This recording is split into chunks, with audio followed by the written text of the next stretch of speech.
Chapter 370. This comment gained the approval of many people. Yeah, cats are so adorable. Wouldn't anyone hate cats? To be honest, old Mr. Xiang has 4 grandsons. Why would he fancy one granddaughter? In ancient times, Xiangyi wouldn't even be listed in the genealogy. Haha, did you guys just realize? I could tell long ago that Xiangyi's grandfather has been pulling a long face towards the vase fairy. He obviously doesn't like her. As soon as those comments were posted, they were rebutted by Xiangyi's fans. TSK, you guys found out again. What's wrong with the person who mentioned the genealogy? Times have changed. You've forgotten about it early in the morning. It's just a sentence, yet you're imagining so much. Some people really have nothing better to do. It's not like it's written all over your face. There was a strong smell of gunpowder in the comments. Nowadays, the live stream industry was very developed, and the stress that had nowhere to be released in reality was easily vented on the internet. In reality, the mistakes of others could still be tolerated. However, in the online world, as long as there was a slight flaw, they would deal a heavy blow. Xiangyi coaxed Xiao Naofu for a while before placing it on the ground. Xiang Yin immediately said, "Go wash your hands. Use disinfectant and hand sanitizer. Wash your palms as well as the back of your hands. Pets had germs on them, and it would be bad if they got infected." His granddaughter's health was the most important thing in the world. When everyone heard his words, they felt that Xiang Yin was being too strict.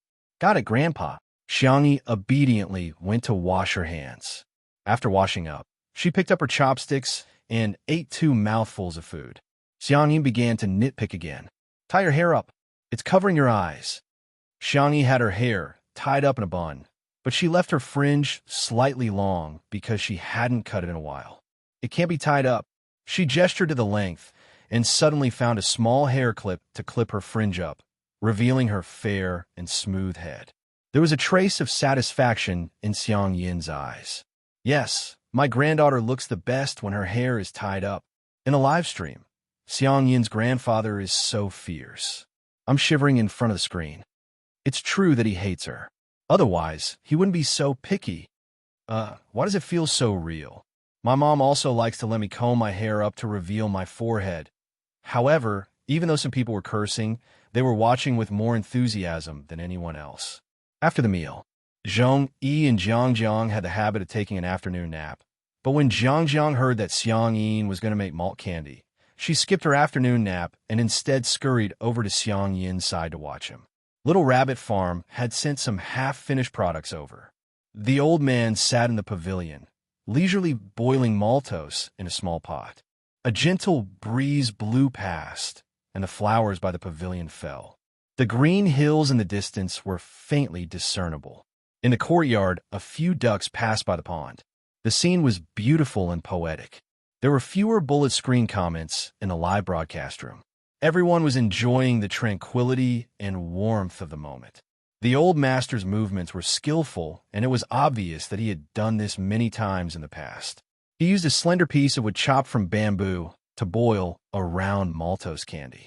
It looked like a lollipop and handed it to Jiang Jiang. "Baby, take it." "Thank you, Grandpa." Jiang Jiang hugged the maltose candy happily and licked it. It was sweet and warm. She said incoherently, "Yummy." When the netizens saw this scene, they were a little envious. "Xiang Yin is so nice," some haters sneered. "Even his biological granddaughter doesn't receive such treatment. Seems like someone is really annoying." However, Xiang Yin hummed a tune and took out a new piece of wood. He spun it, and the maltose candy in his hand grew larger and larger.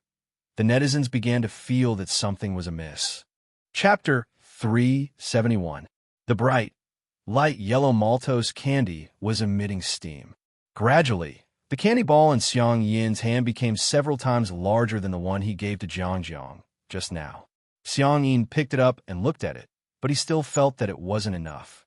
Hence, he put it in the pot and spun it a few more times. "This is for Jiang Jiang, right?" Jiang Jiang is so cute. It's normal for her to be popular with elders. As soon as the pop-up comments appeared, Xiang Yin held the maltose candy and yelled, "Old woman, have some candy." Madame Xiang and Xiangyi were drinking flower tea in front of the French window. Hearing his words, they smirked and said, This old man's voice is too loud." The netizens were dumbfounded. They were caught off guard by their public display of affection. Madame Xiang tucked her hair behind her ears and walked towards Xiangyin. After tasting it, she said, "It tastes all right, but it's old and sticky." Xiangyin pretended to be angry and barked. "Nonsense. You're not old at all." Jiang chimed in, "Yes. Grandma is not old at all." All women like to hear such things, and Madame Xiang was no exception. She was all smiles. After eating half of it, she got sick of it and stuffed it into Xiangyin's hands. Xiangyin had been with her for many years, and they could read each other's minds. Hence, he calmly ate the rest. The pop-up comments in the live stream changed abruptly. "Oh my God, Grandpa and Grandma are so sweet. You can only be the king of dogs if you eat the best of the best. Damn it, I'm so jealous." Everyone was moved by the sweetness of Xiangyin's and Grandma's love, and some even commented that Xiangyi was too miserable. At first glance, that was indeed the case. Jiang and Xiangyin both had candy, but she was still drinking flower tea all by herself. Without comparison, there would be no harm. Her fans felt a little sorry for her, but the haters were unscrupulous as they mocked her. Some people are just born to be detestable. I can't help it. If I were Xiangyin, I wouldn't like her either. She's too pretentious. Up to now, the vase fairy has a perfect persona in two under one roof. It would be strange if she wasn't acting. Just as the haters were criticizing Xiangyi, someone discovered that Xiangyin was still silently brewing maltose candy. This time, the candy balls were even bigger. Not only was it big, but he also continuously molded it into shape. Not long after, a round, bunny-shaped maltose candy appeared in his palm. The old man looked at it and felt that it was not enough, so he continued to carve it carefully with a bamboo stick. After a long while, the old man was finally satisfied. The camera gave a close-up. It was a lifelike little rabbit, cute and delicate. Rabbit? It can't be that coincidental. The next moment, the old man's loud and clear voice resounded in the courtyard. "Good rabbit! The netizens were speechless. Earphone fans were almost deafened. "Grandpa, your voice almost sent me away. Did I hear that right?" The old master called her little bunny. Under everyone's incredulous eyes, Xiangyi walked briskly into the pavilion. "Grandpa," Xiangyi said softly, "is this for me?" The old man had a sullen expression on his face, as if he wasn't the one who had called her good tutu just now. He handed the tutu maltose candy to Xiangyi and said coldly, "Eat this." Xiangyi grinned widely, revealing her dimples. "Grandpa, you're so nice. You're the best grandpa in the world." Sweet words. The old man sneered in disdain, but the corners of his mouth curled up uncontrollably. "Is it enough? If it's not enough, there's more. I'll make you a supersized one." The netizens thought, "You call this annoying? He's obviously doting on her." Chapter 372. Xiangyi's voice was gentle as she sat on the stool next to Jiang and ate her candy obediently. "It's enough." The two of them were eating candy at the same frequency and were so adorable that his heart was about to melt. The smile on Xiangyin's face deepened. Madame Xiang teased, "Hey, didn't someone say that he hasn't forgiven Tutu yet?" Xiangyin's expression changed immediately, and he stopped smiling. He said coldly and sternly, "Humph, don't think that I've forgiven her. Now, I've forgiven her at most 2%. Madame Xiang said, "Last time, it was 1%, and this time, it's only 2%. Is a meal worth 1%? Then wouldn't my dear Tutu have to cook 98 meals for you?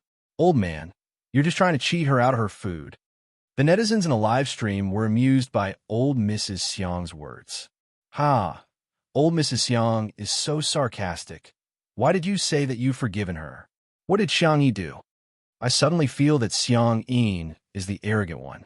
Compared to Sister Yi's brothers, he's so weak in the apartment. Qin Wanyan, who had recently suspended her work, was watching two under one roof, as if she had been possessed. As long as Xiangyi appeared on screen, she would crazily post negative comments, bicker, nitpick, and make sarcastic remarks. Why is Xiangyi doing so well and becoming more and more popular? Didn't I end up having to suspend my work and suffer a drop in popularity because of a slip of my hand. Hearing Xianxia mention the word forgiven, she sneered and opened the private chat box of a certain marketing account in the court in Nanxing. Today's court hearing was being live-streamed on the court hearing website. Xiao Wan, who is also known as guardian of the best Xianxia in the world on Weibo, was seated in the gallery, so nervous that her palms were sweating. The judge announced that the court was in session and the live stream began. In an instant, many people swarmed into the live stream. When they saw Xianxia, who was sitting at the plaintiff's defense lawyer's seat, the comments section suddenly became lively. Ah, Xianxia's suit is so classy. This is lawyer Xiang's first court appearance in years, right? It's my first time watching a live trial. I'm a little nervous for some reason. The case was quickly sorted out. Xiao Wan's good friend, Xiao Su, got first place in the written interview when she applied for a job. However, the company hired a boy who ranked lower than her because this position was more suitable for boys. The lawyer hired by the defendant's company was also very good. The first thing he did was to change the concept of the case. His style of defense was very eloquent and infectious. He avoided the important points and dwelled on the trivial. He did not mention the gender issue at all.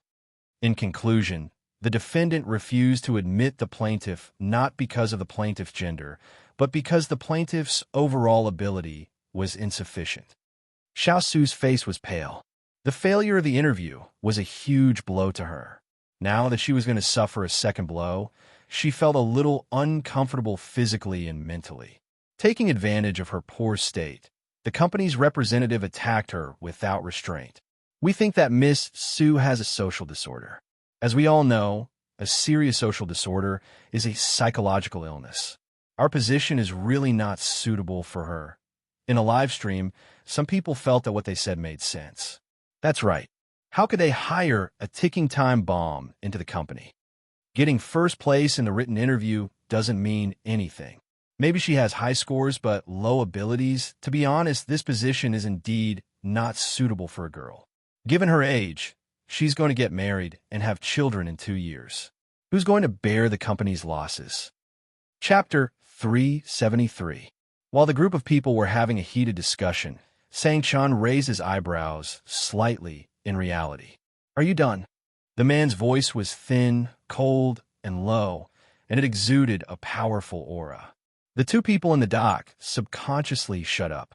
By the time they came back to their senses, they realized that they had somehow listened to Xianxia's words. Xianxia got up and retorted without even looking at the document. Does the first place in the written test mean that you're not competent enough? In that case, I'm afraid I have to question the professional competence of your company's interviewers. As for mental illness, that's a personal attack. Who says that everyone has to be extroverted? It's precisely because of introverted people that there's diversity. No matter what personality they have, they deserve to be respected. If the person who came in first place in the written test was a man, would you still hire a woman who ranked lower? The answer is obviously no. Not only are you violating the law, you're also morally laughable. After a pause, he sneered. The people in the live stream were dumbfounded, and it took a while for the pop-up comments to come back. Damn, Xianxia is so sharp-tongued. If you're not good at literature, you can think of one sentence. Lawyer Xiang is awesome. Well said. He's reasonable and polite. It's a textbook defense. Xiao Wan could no longer hear what the judge said to the defendant's lawyer. The only thing she could see was the tall and imposing figure. He's so suave. Xianxia's style of defense was just like his personality. He hit the nail on the head and was cold and sharp. After a few rounds, he had already gained the upper hand. Xiao Su, who was initially hanging her head low, slowly raised her head and subconsciously straightened her back. Yes, I'm not as bad as the other party. Having regained her confidence, Xiao Su's gaze became resolute. The netizens in the live stream were infected, and they began leaving comments to cheer her on. A case of this level was not difficult for Xianxia at all. Very quickly, he slayed everyone in the room with a crushing manner. He adjusted his tie with his well-defined fingers and listened coldly to the judge announce the results of the trial.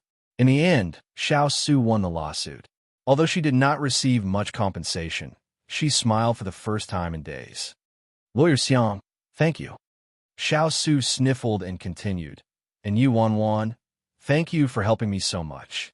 Xiao Wan quickly waved her hands and said, No, no, no, I didn't do anything.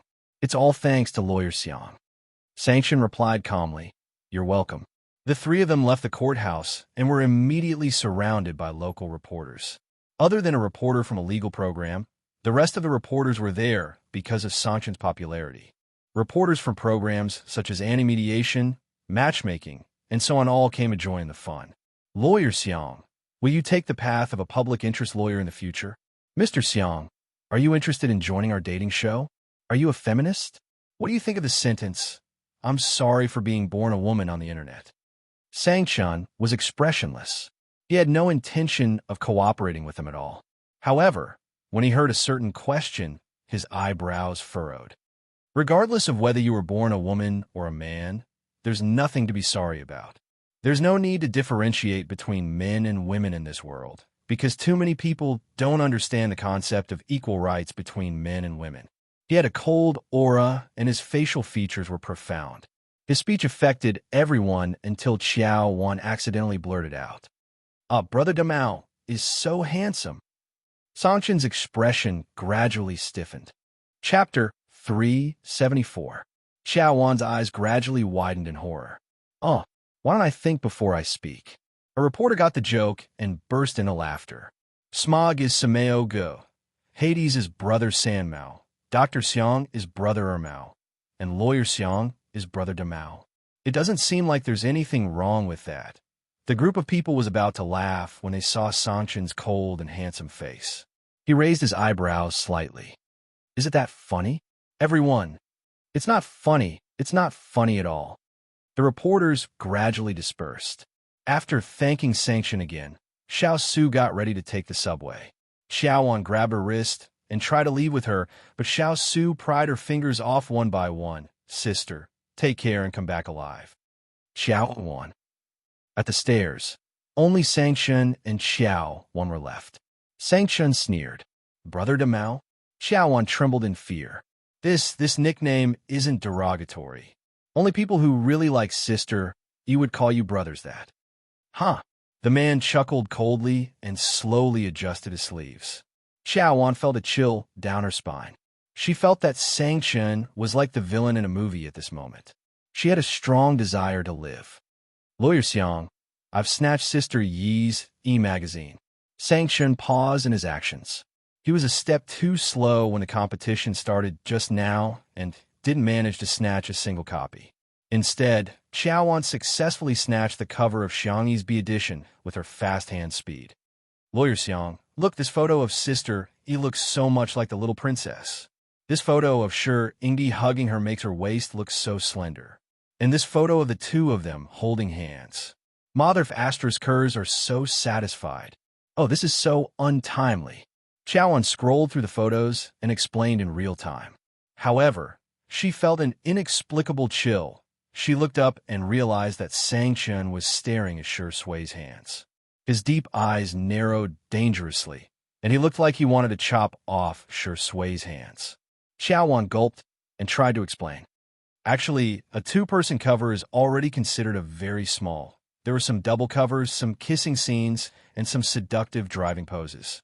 In her opinion, the photos of Xiangyi and Shi Sui couldn't even be considered as baby strollers. However, in Xianxia's eyes, Shi Sui was already a dead man. In order to ease the suffocating atmosphere, Xiao Wan dug out a video that was later released by Ms. Magazine. This is edited using behind-the-scenes footage. I heard that it's from the perspective of the vampire, Shi Sui. The previous video released by Ms. Magazine was mainly from the perspective of the little princess. This time, it was the other way around. She clicked on it and saw that it was still in a retro dark style. The young and handsome vampire was dressed in a gorgeous and exquisite retro suit. He happened to encounter the innocent the little princess in the forest. His nonchalant gaze slowly became extremely aggressive. He wanted to destroy that purity. Then it was a step-by-step calculation. However, what the vampire didn't expect was he was the first to fall into her trap. Rather than saying that he led the little princess to fall into his trap, it was more accurate to say that he fell into the sweet trap of the little princess. Just right, it echoed the theme of falling into his trap and deep in his trap. The scene changed to a dim and beautiful castle. The vampire held the back of the little princess's head tightly, and the scene of them kissing was seductive. Unexpectedly, in the next second, the little princess grabbed his tie. Her fair and soft fingers curiously and innocently touched his Adam's apple. Then, they moved down bit by bit. The two of them looked at each other. The video stopped abruptly. Chapter 375. Xiaowan suppressed her excitement and finished watching the video. When the video ended, she shuddered and sobered up all of a sudden. It's over, it's over. Sister Yi's flirting is sweet, but will Lawyer Xiang beat his sister up too? Xiaowan was on tenterhooks when she heard a gritting voice coming from above her head. My tutu has been led astray, just like that. Xiaowan, huh? Instead of learning from the good, you're learning from the bad. Xianxia cracked his fingers and sneered. You're a dog. It was obvious who he was referring to. Xiaowan suddenly felt that Shi Sui was going to lose his leg. As soon as the Weibo post was posted, the comment section exploded. Oh my god, what kind of amazing editing is this? The little princess has fallen into depravity, but she's also a vampire immortal. Sisters, you like her so much. Damn, damn, damn. Shi Sui's gaze was so lustful when Sister Yi touched his Adam's apple in the last scene. If it weren't for the fact that they were filming, Shi Sui would have eaten braised tutu. Tutu is so adorable. Wouldn't it be more delicious if she was steamed in hot water? I miss Sister Yi's cold rabbit soup. When can Little Rabbit Farm come out with a similar dish? What kind of magic does Sister Yi have to make you guys change the topic like that? Xiang Yi's flirting was treated as a trump card. And now, the trump card had worked. The third and fourth batch of links were still selling like hotcakes. Those who were close to the warehouse where the physical copies of the magazines were distributed quickly received the physical copies. The cover of Morning Star used a photo of Xiang Yi tugging at Shi Sui's necktie. Their gazes met, and there was a clash of provocation and abstinence, as well as a clash of seduction and depravity. The atmosphere was full of storytelling. In the interview, other than the usual questions, there were also the two people's understanding of the story. Xiang Yi, it's a very romantic story. I think both the little princess and the vampire are very lonely. They don't have any good friends, so they are attracted to each other. Although the shooting style uses dark elements, I think the vampire is very gentle. He didn't hurt anyone. Shi Sui, I think Sister Yi is right. It was more like redemption than depravity. On the surface, it was the vampire who had trapped the little princess. In fact, the little princess had also trapped the vampire. However, both parties were willing to do so. The little princess was like a stardom. The fans of the untimely couple were completely intoxicated by it. I don't care, I don't care. I've already replaced Sister Yi with Shi Sui Xingxing. Ha ha. I think Sister Yi's understanding is a fairy tale, while Shi Sui's understanding is a love story. I'm different. I can imagine the 100,000 word content that's not allowed to be described on QQ. Sop, don't spout nonsense. Xiang Yi is still a child. What if she sees this?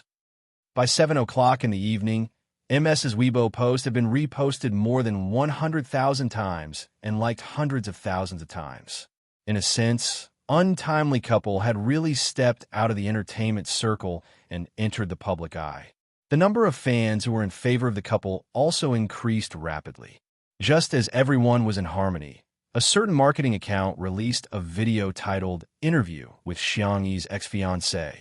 Countless people were puzzled. After clicking on it, they realized that the main character of the video was a greasy man in his 30s. Xiang Yi is a big star now? She's the one? Ha ha. She was the one who chased me back then and insisted on eloping with me. Chapter 376. Of course I didn't get together with her. How could I possibly fancy a woman like her? The man in the video had facial features that could barely be considered handsome, but his words were disrespectful to women, and he would often talk about life principles. He even bragged about how big his internet celebrity company was. It was a vivid interpretation of a phrase. He was old and cunning. Spicy Tutu, Xianxi's fans, who had just seen the video, were enraged. Sister, he eloped with you? Dream on. This man, I'm so embarrassed that I've dug my toes out of 3 rooms and a living room.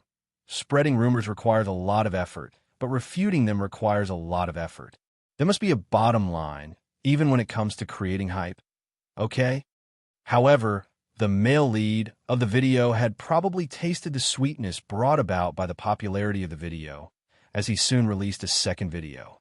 At that time, we had already met each other's parents.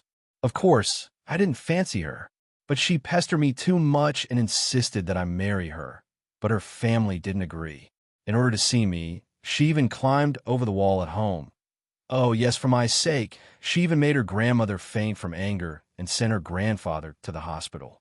There's nothing I can do about it. I'm just the kind of person that young girls like. The man continued to expose the video. This time, he was obviously much more experienced. Behind him was the logo of his internet celebrity company.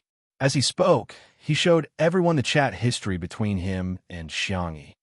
Just as he said, the Xianxia in the chat history showed a strong desire to get married and frantically expressed her love for the man. She even said that she was willing to bear his children after marriage and be a full-time housewife. The strong contrast made the netizens dumbfounded. This was simply a case of a goddess becoming a bootlicker. The old fans tried their best to explain that this must have happened during the period of amnesia. However, many fans who had just fallen into the trap expressed that they couldn't accept such a side of Xianxia. There were even several famous bloggers with millions of fans who posted condemnation. The value of a woman definitely doesn't revolve around cooking in the kitchen, let alone being a fertility machine. At Xianxia V, I hate your persona and despise your worldview. I'm so angry. It's precisely because there are women like Xianxia that men look down on women. How many seniors have spent countless efforts to tear off the labels on women? Now you're putting labels on women one by one and putting shackles on them. Filial piety is the most important of all virtues, and Xianxia is a real unfilial daughter. Filial piety is a traditional virtue in our country. If celebrities can't do it, then wouldn't they be setting an example for their fans to be unfilial? I call for boycott of Xianxia. Boycott 2 under one roof. Qin Wanyan spent a large sum of money to bribe those bloggers.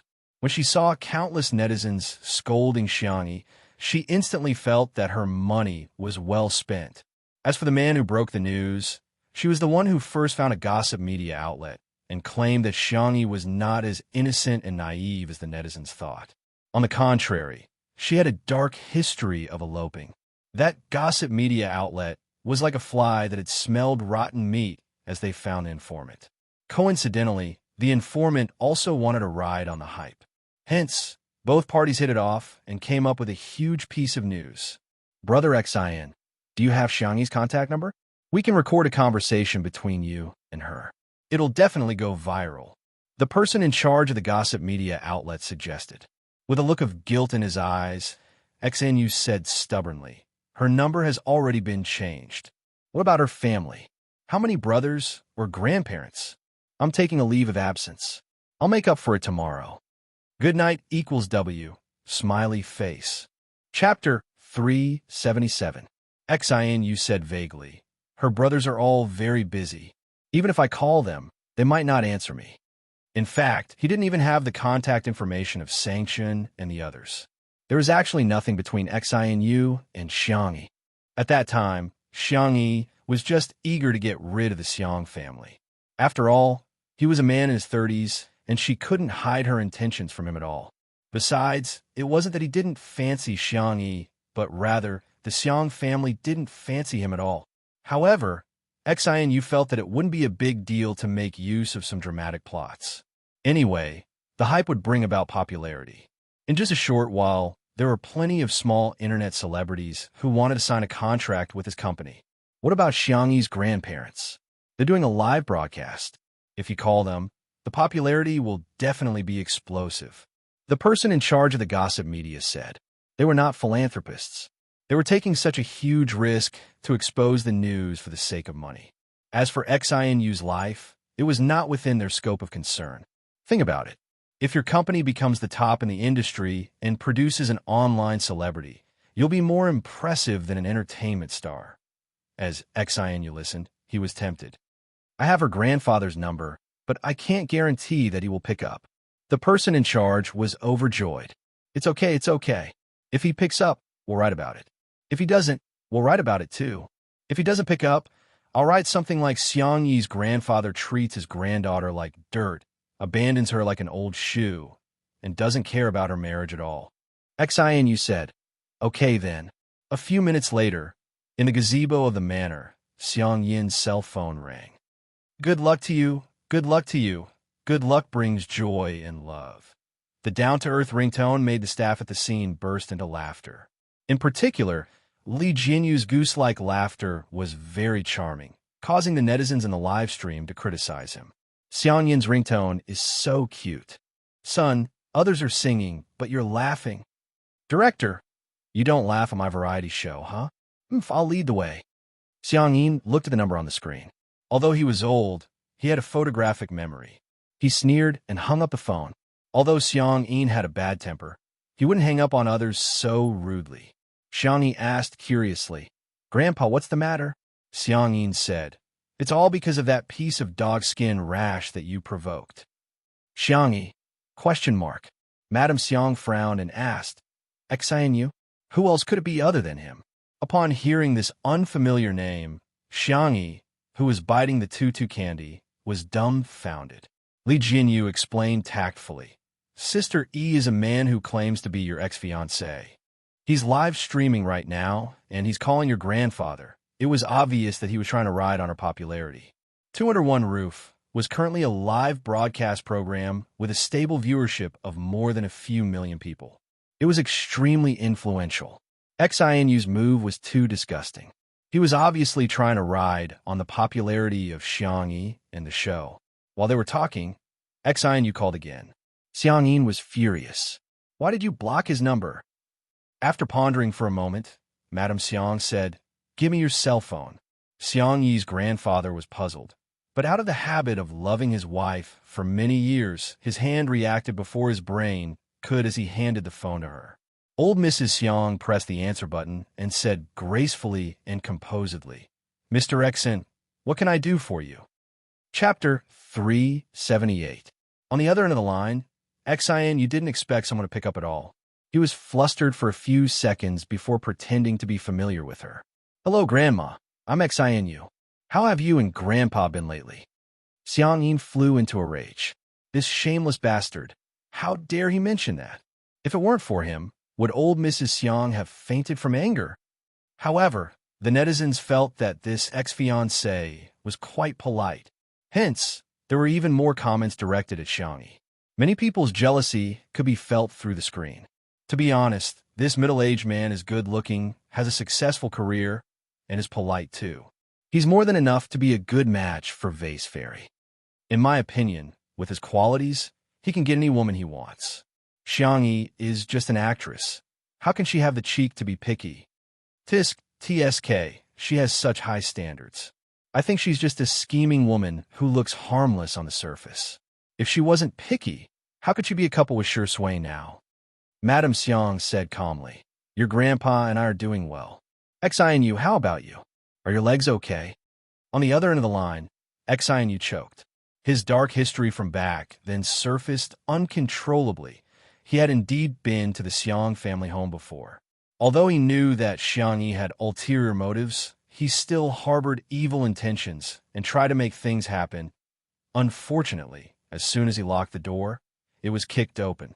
Coincidentally, it was the day of the Xiang family's family gathering, and Xiangyi, as 4 brothers were all there.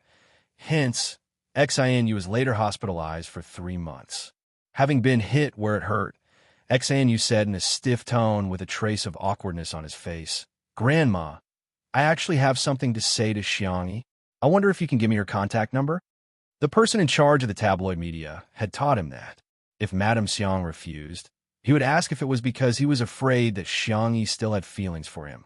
When the time came, he would definitely make the headlines. To his surprise, Madame Xiang said leisurely, If you have something to say, say in person. Xin was stunned. I'll send you the address. That's all for now. Madame Xiang's attitude was gentle but firm. Then she hung up the phone. Everyone was dumbfounded. Only Madame Xiang seemed to be the most independent and clear-headed person. Her smile was kind, but her words were poisonous. Since he wants to broadcast live, let's satisfy him. Instead of blocking his mouth, let's listen to what he has to say. Netizens, ? Sameo Guz, your parents have gone to heaven, was probably inherited from you, Grandma. Xiangyi nodded in agreement. Grandma, what you said makes sense. Madame Xiang gently rubbed her granddaughter's face. Don't be afraid. Grandpa and Grandma will protect our good Tutu. Xiang Yin was just about to show off his crutches when he heard Madame Xiang say, Old man, bring me my whip.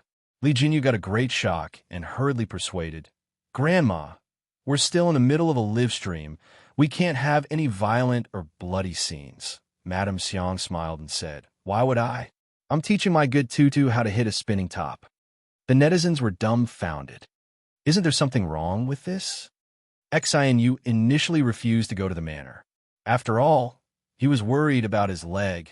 However, under the instigation of the tabloid media, he still made up his mind to go. When he arrived at the manor, the scene in front of him made him dumbfounded. The gray-haired old Mrs. Xiang forcefully whipped the spinning top, creating a thunderous sound in the air. Xianyu's legs immediately turned to jelly.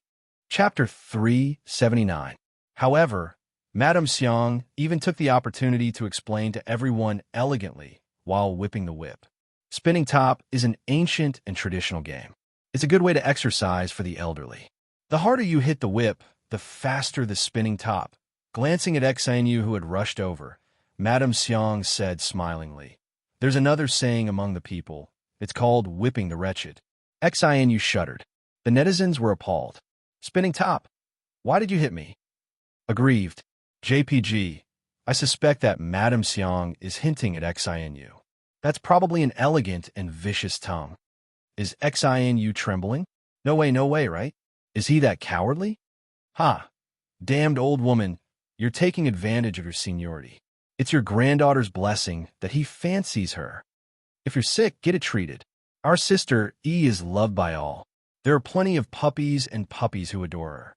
Who cares about such a greasy old man? Sure sway. Old man? Thank you, I'm offended. In a live stream, some people were making jokes, some were arguing, and some were being silly. The number of viewers skyrocketed, and the pop-up comments were also increasing at a speed visible to the naked eye. The entire screen was densely filled. How is it? Have you learned it? Madame Xiang looked at Xiangyi. The girl said with uncertainty, Shall I try? Madame Xiang then handed the whip to her. Xiangyi moved her wrist and tried to swing it twice to get a feel for it. He didn't know what material Madame Xiang's whip was made of. Just by swinging it in the air, the whip cut through the air with a crackling sound. With a whip of the spinning top, the movement was doubled. Xianyu was speechless. He suspected that he would die on the spot if the whip were to land on him. Xianyu put on a fake smile and took the initiative to greet, Hello, Grandpa and Grandma. He even nodded at the crew of the program and said, Hello, everyone. You've worked hard. He had specially changed into a silver-gray suit and combed his hair back, making him look rather handsome. Hearing this, Xiangyi turned her little face to look at him. The girl's skin was so white that it seemed to glow. After taking care of her body for a while, she had become slightly rounder. Her face looked full of collagen, and her nearsightedness had also improved. She could be said to be beautiful and charming. The most amazing thing about her was her calm and gentle temperament. It was as if no matter how noisy her surroundings were, it would not affect her. Xianyu's heart began to itch. He felt that Xiangyi was even more beautiful than before. If she continued to pester him, he might agree to go out with her. At most, he would just kick her away when he got tired of sleeping with her. Just as this thought flashed through his mind, a cold gaze suddenly locked onto him. When he met Sure Sway's dark and dangerous gaze, Xianyu broke out in cold sweat and didn't dare to look at her again. Mr. Xian, Xiangyi said faintly. Hearing her clear voice, Xianyu refused to give up and leaned forward greedily. Xiangyi, Long time no see, did you miss me? Xianxia took a step back without a trace and distanced herself from him. I heard that you have something to say to me. When he got closer, he seemed to be able to smell the faint fragrance of her hair. Xianxia took a sniff greedily and said, It's not impossible for me to marry you, but I have a condition. Xianxia was confused. Although she had many questions in her heart, she still maintained her social etiquette. Sorry, I lost my memory previously, and it might have caused some misunderstandings. Drop the act. Xianxia was full of confidence. You'd better think it through. If you miss this opportunity, you won't get another one. Chapter 380. Xianxia frowned slightly. She had never had the habit of interrupting others. Hence, even though she felt that Xianxia's words were illogical, she still chose to listen to him patiently. Xianxia said, Didn't you agree to elope with me back then? I think girls should respect themselves. If you can get the consent of your family, I can consider dating you. Xianxia had been tolerating it for a long time, but when he heard this, he couldn't help but holler, Dream on. Don't even think about marrying into our family. Xianxia said shamelessly, I'm here now. Grandpa, didn't you say that you haven't forgiven Xianxia? I'm the cause of all this. I'm here to help you solve the problem out of kindness. Xianxia's face turned sullen. How could he really hold it against Tutu? However, he kept those words to himself and couldn't bring himself to say it in public. Due to Xianxia's arrogant character and sudden silence, the netizens naturally got the wrong idea. I think Xianxia's words make sense. Xianxia isn't that bad, right? Why do you guys always think badly of him? He's obviously a PUA. He's belittling girls in order to gain control. He's so disgusting. Get lost, ugly man. Stay away from Xianxia. Why does Xianxia have to bear the responsibility for the mistakes she made when she had amnesia? Cry. Xianxia was rather calm. I don't have any plans to get married, nor do I have any memories of you, Mr. Xianxia. I don't think our lives will intersect again. Xianxia looked at Xianxia, who seemed to be trying to distance herself from him, and immediately panicked. How can you go back on your word? Seemingly feeling that his words were too childish, he resorted to his best means. But you're such a filthy woman. Who else would want you except me? Not only was he dissing her verbally, he even glanced at Zhongyi and Xianxia. Zhongyi's face turned pale, and she shielded Xianxia behind her. He was well aware of the importance of reputation to a girl. This was because he knew that public opinion was always biased towards men. For example, if someone got pregnant before marriage, everyone would scold the woman. It was as if the man had no responsibility at all. Now that he said this, he was deliberately leading the crowd to believe that Xianxia was no longer clean. Xianxia flew into a rage. Nonsense. You're talking nonsense. He was so angry that he picked up his walking stick and wanted to break this dog's leg. Xianxia hurriedly retreated and said, I've already said what I wanted to say. Xianxia, I'll give you 5 minutes to consider. No need. The resolute words came from Madame Xiang. Her expression was calm, and her dress was elegant. Whether it's our tutu or other girls, they all live for themselves, not for others to see. And your slander, in my opinion, is childish and laughable. People who don't know the truth will attack a girl because of her so-called reputation, but as her family, we will never hurt her. Don't you agree, old man? Madame Xiang looked at Xianxia with a smile in her eyes. Xianxia seemed to have been encouraged, and the advantage of his loud voice was obvious at this moment. Bunny is our family's little darling. No one is allowed to hurt her. What do you mean by forgiving? I've never blamed her at all. Not even for a second. Chapter 381. Old Mr. Xiang was full of energy, and his voice was loud and firm. Every word he said was powerful and resonant. Zhongyi, who was not far away, watched everything in shock. She was really envious of Xianxia back then. When her family found out that she was pregnant with Xianxia, their first reaction was to chase her out of the house for fear that she would ruin their reputation. However, they also asked her to give her parents and brother a considerable amount of living expenses every month on the grounds that it was her duty to do so. On the other hand, Xianxia's family protected and supported her unconditionally. Even Xianxia, who was so arrogant and awkward, would make tutu candies for her. He would even give up his pride and protect her without hesitation. Xin, you still wanted to play the same trick again. Then, no one wants her. Shut up. So what if no one wants her? It's not like our family can't afford to raise her. Xianxia retorted. Xiangyi's heart was filled with emotions. She pinched her palms to calm her surging emotions. It turns out that Grandpa has never blamed me. Madame Xiang was much more sharp-tongued. Is the standard to judge a girl by what you call no one wants her? Come on. The Qing dynasty died a long time ago, and arranged marriages have long ended. Even an old woman like me knows that marriage is free in the new era. Don't tell me you don't even know that. Pretending to be surprised, old Mrs. Xiang covered her mouth and said, Ah, are you a fool? Or did your parents leave early?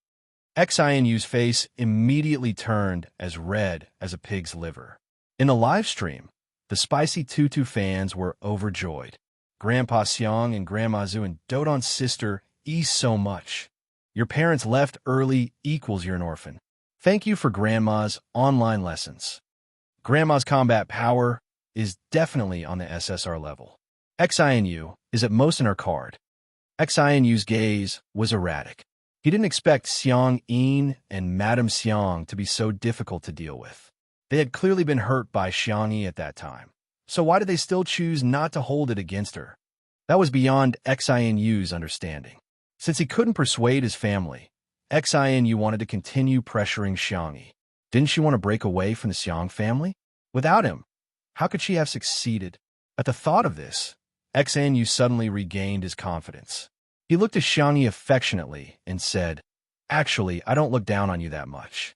You do have some merits. Look, only he could see the good in Xiangyi. This method of belittling first and then praising later could be said to have worked well in the past. Young and naive girls like Xiangyi were the easiest to fool. The next second, Xiangyi flicked the whip expressionlessly, scaring Xinu so much that he shrieked and almost jumped up. Excuse me, you're blocking my spinning top. Xinu? The netizens were speechless. Everyone's attention then shifted to the whip in her hand. They shuddered at the same time. In the cold atmosphere, a low chuckle sounded. Sue's heart felt as if it had been brushed by a feather. Sister E, could you teach me? Sure Sui, who had been a bystander for a long time, opened her mouth slowly. Sure. After Xiangyi taught him a few words, Sure Sui took the whip. He had a high level of comprehension and was the type who could understand with just a little bit of guidance. After a few casual lashes, the spinning top spun even faster. The atmosphere in the live stream changed abruptly. The sense of immersion is too strong. I feel like Sure Sui is a villain who will resort to domestic violence. Other people who wield whips are men who harness horses.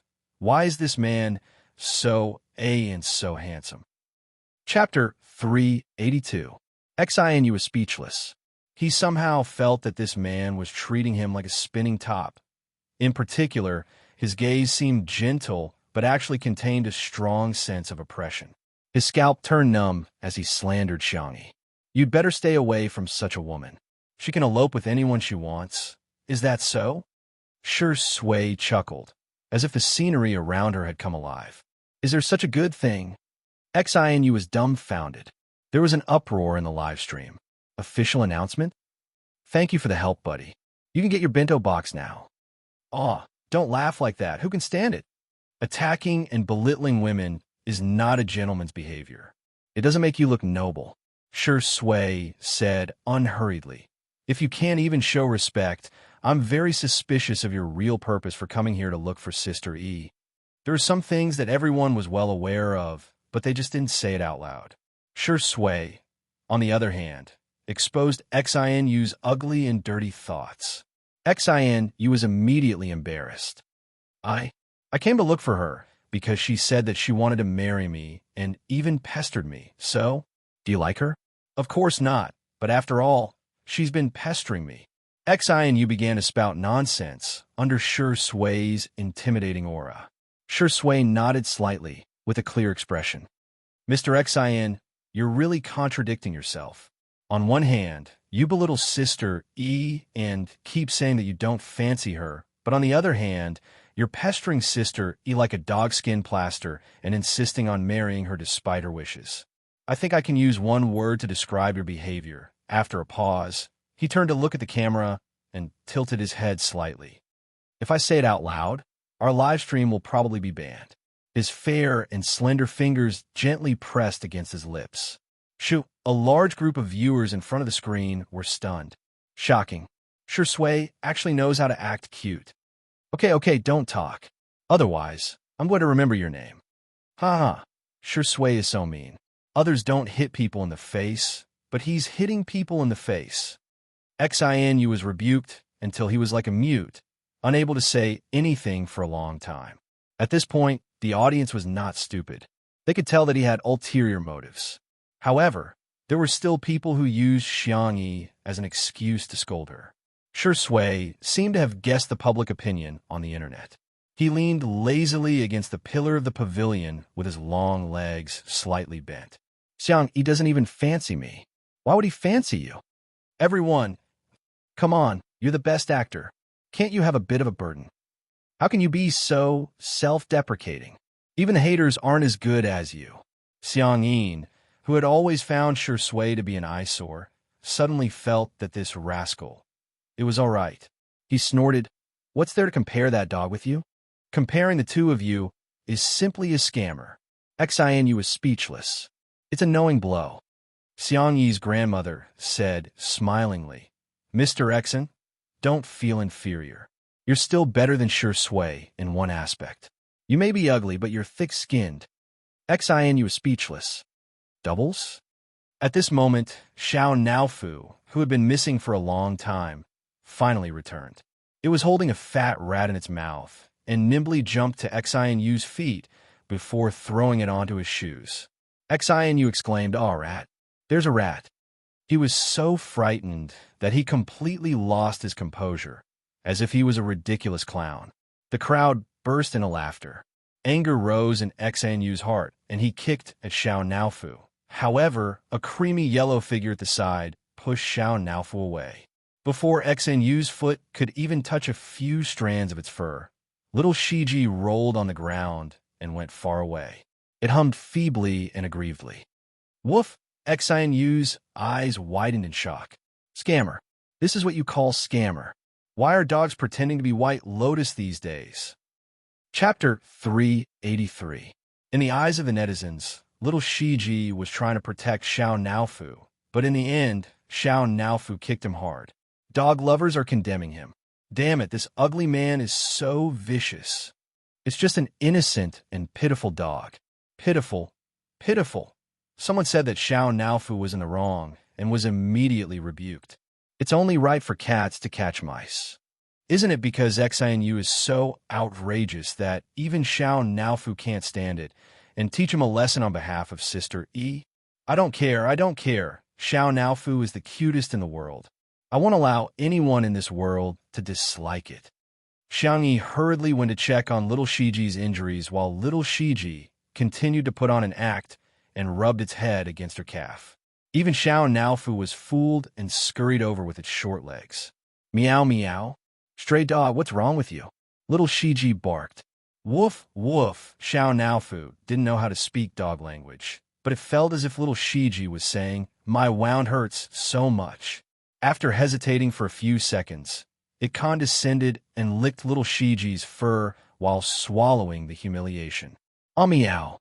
It won't hurt anymore if you lick it. The heartwarming scene made one feel even more distressed and infuriated. Xianxia would never have thought that using public opinion to manipulate the emotions of netizens would result in a backlash that came too easily. Tell him to get lost. Tell him to get lost. I'm begging you to whip him. Whip him like a spinning top. My heart aches for little Shiji. Xianxia must be blaming itself too. UNS1 Xianxia is so nice. Xianxia has taken the initiative to lick little Shiji's fur. In the animal world, that's a sign of goodwill and affection. Xianxia looked up with an icy cold gaze. When he met her gaze, Xianxia's heart trembled as he felt that the Xianxia in front of him was extremely unfamiliar. She had changed from a vain and pompous girl who had her thoughts written all over her face to an existence that he dared not look at. I didn't kick it on purpose. Xianxia broke out in cold sweat and continued. Besides, it's just a beast. So what if I kicked it? How can a beast compare to a human? Xianxia nodded. You're right. Xianxia heaved a sigh of relief. Seems like this woman still cares about me. In the next second, Xianxia said indifferently, You're a human? Xianxia? The live stream. Even the staff at the scene were dumbfounded. F***, so sister he knows how to insult people too. Sure Sui answered lazily. Calling him a beast seems to be an insult to the word beast. Xianxia sneered. Is he worthy? The two of them sang the same tune and cooperated seamlessly. The lethality of their attacks was off the charts. Xianxia's face was extremely sullen, but he didn't know how to refute. You're human? You've added more insults to your vocabulary. Sure Sui and sister, you have such great chemistry. They're like parents protecting their children. Turns out sister, he has a temper too. She's so adorable when she's so fierce. I want to rub her. Mr. Xian, take care. I won't see you off. Madame Xiang adjusted her shawl gracefully. Xian bluffed. Xianxia, I'm leaving. Don't regret it. Xianxia rubbed the back of little Shiji's neck, got up, and walked toward him step by step. Xianxia was nervous and expectant as his heart pounded rapidly. That beautiful and fair face was getting closer and closer to him, whoosh. Xianxia grabbed his collar and lifted him up with one hand, while Xianxia's feet were suspended in the air with a horrified expression. She raised her eyebrows gently, seemingly giving him a gift. You can get out. Chapter 384. There was a few seconds of silence in the live stream before the pop-up comments flooded the screen. Picking up a grown man with one hand. Ah, I was wrong. I shouldn't have called her sister. Sister, are you a sniper? I'm sorry, I betrayed you. Why is it inappropriate? From now on, I'm your loyal fan. Xianxia was scared out of his wits, and in a moment of desperation, he turned to Madame Xiang, who seemed to be the easiest to talk to. Grandma, take care of your granddaughter. She's not behaving like a girl at all. Madame Xiang blinked and asked, Old man, did you see anything? Xianxia answered calmly, I'm old and my eyesight is poor. I didn't see anything. Sure Sui even applauded and exclaimed, Wow, Sister E is so impressive. Zhong, he didn't say anything and simply covered Jiangjiang's eyes calmly. Xianxia was dumbfounded. What kind of people is this family? Xianxia carried him a few meters away with a straight face before throwing him out and slamming the small wooden door of the garden that led to the manor. Don't bother me again. Otherwise, you'll have to bear the consequences. Xianxia had always been a good-tempered person, but that didn't mean that she didn't have a temper. Xianxia was so frightened that he peed his pants and stumbled out. The photographer, Old Zhang, even gave him a close-up shot and recorded his disheveled back view. The spicy Tutu girls felt extremely relieved. That's the right way to treat scumbags. Reason is for humans. Scumbags don't count as humans. There's no need to reason with them. Xianxia took a deep breath, calmed herself down, and carried little Shiji back to the living room. Xiao Naofu's footsteps were light, and it carried little Shiji's kennel into its luxurious cat mansion before her. Meow. Meow meow. Oomph. Stinky dog, I'm not being nice to you. It's just, the mansion is too big. I'm just letting you have a little space. Xianxi's eyes were filled with warmth. Xiao Naofu, you've grown up. Xiao Naofu looked away, feeling a little embarrassed. After placing little Shiji in the kennel, she raised her hand and stroked the dog for a while. Xiao Naofu suddenly became envious again. It aggrievedly snuggled up to Xianxi's hand and rubbed itself against her like a spoiled little kitten. Meow. You're not allowed to touch the dog. You can only touch this hoo-hoo. You are really a little troublemaker. Xianxi's tone was helpless and doting, but she gave Xiao Naofu a full massage. Rubbing the back of its neck and pinching its ears, the kitten soon couldn't take it anymore. It was so comfortable that it relaxed. It took the initiative to approach Xianxia, wanting to kiss her. Xianxia remembered its heroic posture of catching the mouse just now and was very moved. Then, She covered its mouth. Cough. You can only kiss after brushing your teeth. Xiao Naofu instantly showed a heartbroken expression. Meow, meow, meow. This damned stupid woman actually dared to despise this handsome hoo-hoo. The netizens in the live stream were dying of laughter. Xiao Naofu. It was a mistake after all. Sure, Sui. This is a lesson, remember it. You can only kiss after brushing your teeth. Under Xiao Naofu's heartless gaze, Xiangyi's heart softened again. She coaxed softly. Shall we kiss on the forehead then? Humph. It humphed in a childish voice. Xiangyi leaned forward, her hair cascading down, and her cherry-colored lips pouted slightly. There was a soft pop sound, but it didn't land on the kitten's forehead. Instead, it landed on the back of the man's fair and slender hand. It was Sure Sui, who had placed her hand between Xiao Naofu and her lips. The netizens were flabbergasted. Sure Sui is the most shameless of the family of four.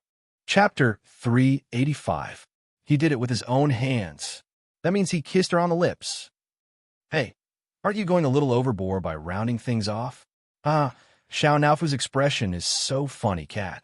JPG. Even Xiangyi was dumbfounded, let alone the netizens. The calmest person was none other than Sure Sui. Sure Sui's long and narrow eyes curved in joy. But he said righteously, Sister E, you're taking advantage of Xiao Naofu so openly. It won't be able to find a girlfriend.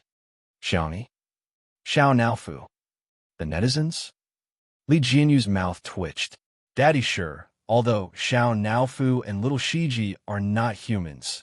You're a dog. Ruan Qing's eyes were full of smiles, as if she had seen through something. Xiangyi took a few seconds to react. She retreated slightly and put some distance between her lips and the back of his hand. She asked softly, What are you going to do then? Sure Sui chuckled and asked, Why? Are you disgusted with me? I'm not. Don't spout nonsense. Sure Sui began to sigh and said, Actually, I think what that man said just now makes sense. No one will want an unclean boy. Xiangyi panicked and exclaimed, No, don't listen to his nonsense. Don't take the words of annoying people to heart. You're not an unwanted kid. Sure Sui pinched her face and teased. I'm 7 years older than you. How dare you call me a kid? Xiangyi said, Big friend. The interaction between the two made countless netizens smile in front of their screens. I'm shedding tears of envy. Lonely, lonely, lonely, lonely, lonely. I have a feeling that Sure Sui subtext is, if I'm unclean, you have to be responsible for me. Xiangyi, you're such a silly child. This dog of a man is tricking you. Why are you so silly and sweet in front of him? Xiao Naofu meowed angrily. It wanted to scratch Sure Sui, but it was afraid of being taken away for sterilization, so it could only bark at him a few times. Little Shiji's black eyes were moist as he curled his tail around Xiao Naofu's and pulled the little kitten into his arms. Fortunately, the kennel was big enough and the kitten was small, so it was not crowded when they slept together. Xiao Naofu was both aggrieved and angry, its little paws pounding on the soft kennel. Little Shiji licked its fur patiently, not annoyed even after being kicked by Xiao Naofu. Only then did Xiangyi realize that their conversation was slightly ambiguous, and the atmosphere was strange. She looked at the clock on the wall and coughed. It's 8 o'clock. Why don't we watch TV? Sure Sui always listened to her. Okay. The netizens in the live stream room were speechless. Forget about the previous hashtag, I'm watching a live stream hashtag, but now hashtag, I'm watching a variety show hashtag. Xiangyi went to turn on the TV while her grandparents, Zhongyi and Jiangjiang, came over one after another. The opening was a cartoon version of Xiangyi and Sure Sui planting flowers and vegetables, fishing, and catching pigs. Jiangjiang watched with rapt attention. Wow! The production team was stunned for a while before realizing that Xiangyi's unintentional actions were actually good publicity. Their live stream had such high traffic, it would be a waste not to use it. Hence, Li Jianyu frantically began to advertise in the voiceover. Dear viewers, please stay tuned to Nanxing Satellite TV's 2 under one roof. Those who have a TV, please support the broadcast. Those who don't, please download Nanxing TV. While he was speaking, the show began. Although countless netizens were teasing Li Jinyu, they still switched on the TV and downloaded the software. The production team of Eating Well for All 3 Meals almost fainted from anger when they found out about this. Chapter 386. Why didn't we think of such a simple, effective, and direct publicity method? In the group chat of Muyao TV, the director sent a voice message and flew into a rage. Are you all idiots? How can you not think of this? The others were complaining incessantly. Before Wan Qing left, she had actually done the work of several people on her own, and her completion rate was particularly high. As soon as she left, it was no exaggeration to say that the planning department and the publicity department were half paralyzed. They were leaderless, and their work efficiency was extremely low. Only now did they begin to regret it. How great would it be if Wan Qing hadn't left? Wouldn't I have pushed all the work to her? Wouldn't I have been the scapegoat? On the other hand, Xianxia began to get restless after watching the introduction. She hadn't watched much of Two Under One Roof, but now it seemed that she didn't have a good sense of camera angles in the first episode. She looked like she wasn't very smart. Why don't we change the channel? Xianxia said seriously. Let's watch the news and find out about national affairs. Madame Xiang exclaimed, this is so interesting. Our dear Tutu is on TV. She's so impressive. I'm going to post this on my WeChat moments. Xiang Yin said, listen to your grandma. Xianxia said, okay. The netizens were appalled. Ha, large-scale public execution. Sister E, did you grow up eating cuteness? Turns out grandma is the person with the highest status in the family. The first episode was edited by Li Jinyu himself, and the title was The Most Valuable Thing in Life is Friends. There were two main plots, one of which was between Shi Sui and director Yin. Director Yin was both Shi Sui's talent scout and a good friend of Shi Sui's. When old friends reunited, this plot was heartwarming. When they talked about the past, there were also plenty of old songs that could make the audience think of their good friends in a comfortable atmosphere. The other plot was between Xianxia and Yin Nai. At first, Yin Nai was hostile towards Xianxia, but soon he vividly displayed what it meant to be sweet. This plot was a lot more interesting. The scene where Xianxia reconciled with the father and son was also very contagious. Although it was about daily life, the pace of the editing was very tight. After an hour and a half, it made people feel that it was not enough. This variety show was too interesting. What? The second episode will only be broadcasted next week? Many people beat their chests and stamped their feet. In the end, they found out that this was actually a live broadcast program. In an instant, many new viewers who had been attracted by television flooded into the live broadcast room. The director's room was filled with all sorts of equipment and instruments. Li Jinyu and the others refreshed the online version's views. 160 million. The production team! Exclamation point. It exploded. This was an explosive number. Soon, Wan Qing went out to answer a call. When she returned, she said calmly, the viewership ratings are out. How much? Li Jinyu was the first to ask. He grabbed his hair again. Don't tell me. I don't dare to listen. Although the online version's numbers were good, if the viewership ratings were too low, he would still feel frustrated. Wan Qing smiled. It is indeed an unbelievable number. I'm not listening. Wan Qing ignored him and said to the crowd, the average viewership rating is 218, and the highest is 246. All of a sudden, there were cheers in the small room. At the same time, Muyao TV had also received the news. The viewership ratings for the premiere of Eating Well for All 3 Meals yesterday were the highest at 1.8, but later on, the average viewership ratings dropped to about 1.6. Meanwhile, the viewership ratings for Two Under One Roof had exceeded 2. This was like rubbing them against the ground. Chapter 387. Moreover, Eating Well for All 3 Meals had a high viewership rating in the first few minutes of the broadcast, but it gradually decreased later on. On the other hand, Two Under One Roof was steadily increasing in viewership. Several famous scenes, such as Crayfish Out of the Pot, Yin Nai Smells Delicious, and Xianxia Plays the Xianxia, had reached a peak in viewership ratings. Even at the end of the credits, the viewership ratings were still astonishingly high. Using the word hang and beat to describe, it was the most appropriate. There were more than a dozen trending topics on Weibo, gossip forums, and WeChat moments. Countless people finally realized Two Under One Roof was not just the first live-stream variety show. It was likely to become the most popular variety show in the country this summer. In the small room, Li Jinyu's cell phone was almost exploding with calls from brands who wanted to invest in the show. Fortunately, Ruan Qing was already prepared. She transferred his number to her two assistants' cell phones, thus giving her some time to relax. Li Jinyu smiled foolishly like a landlord's son and said, "It feels so good to have a sugar daddy chasing after me and vying to give me money. It's like a free lunch falling from the sky, right into my mouth." Ruan Qing said, "You're too familiar with calling me daddy." Li Jinyu said righteously, "I'm your daddy if I give you money." Hearing this, Ruan Qing took out a bill from her bag and slapped it on Li Jinyu's palm. She smiled and said, "Call me daddy." Li Jinyu said shyly, "I'm so embarrassed." "Give it back to me then," Ruan Qing said, pretending to take the money back.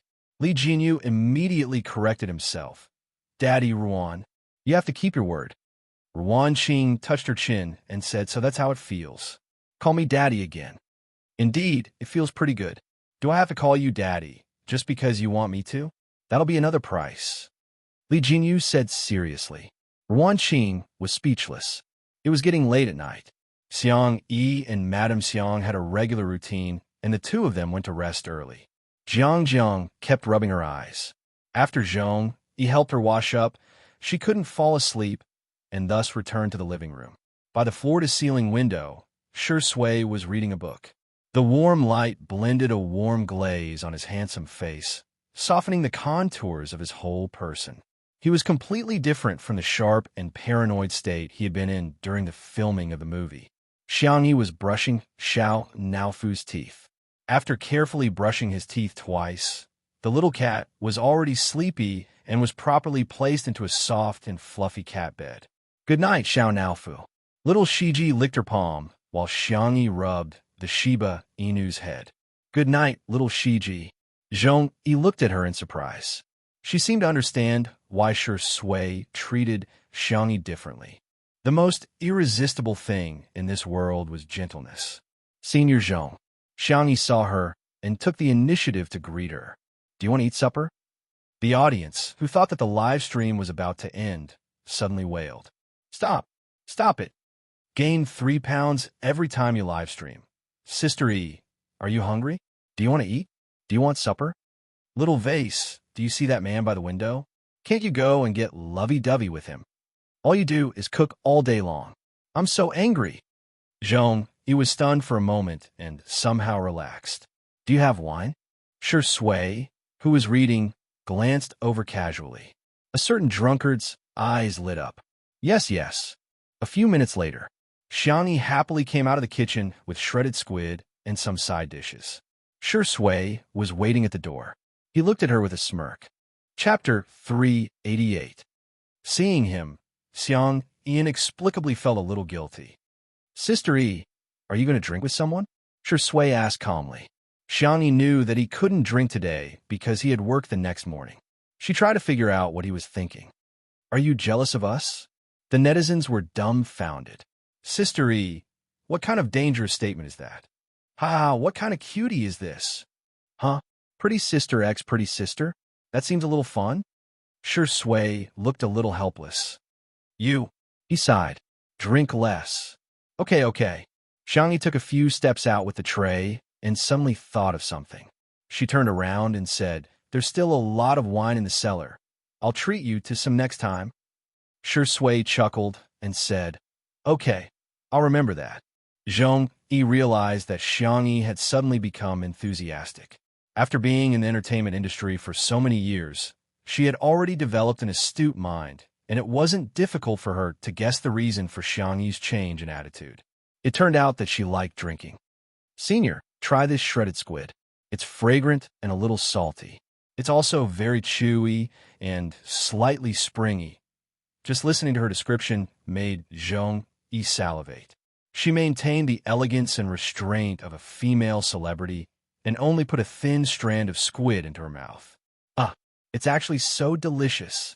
Xianxia began to recommend something else to her. These peanuts are wrapped in flour and egg. It's sweet and the egg fragrance is just right. Although it's fried, it's not greasy at all. Xianxia tried one. Hence, 2 minutes later, Xianxi's image as a female celebrity was completely gone. She sat cross-legged on the ground with her hair tied into a bun. She took a sip of food and wine, looking like a swordswoman. In the live stream, Xianxia, go on the link if you can. Ah, I think Xianxia has the potential to be a mukbang streamer. Just listening to her description is making me hungry. Sister Xianxia, where's your expression management? Where's your celebrity image? Where's your glamorous persona? Sure Sui didn't join them. She sat quietly by the window and read. At first, the two girls were a little unfamiliar with each other, but they soon became familiar with each other.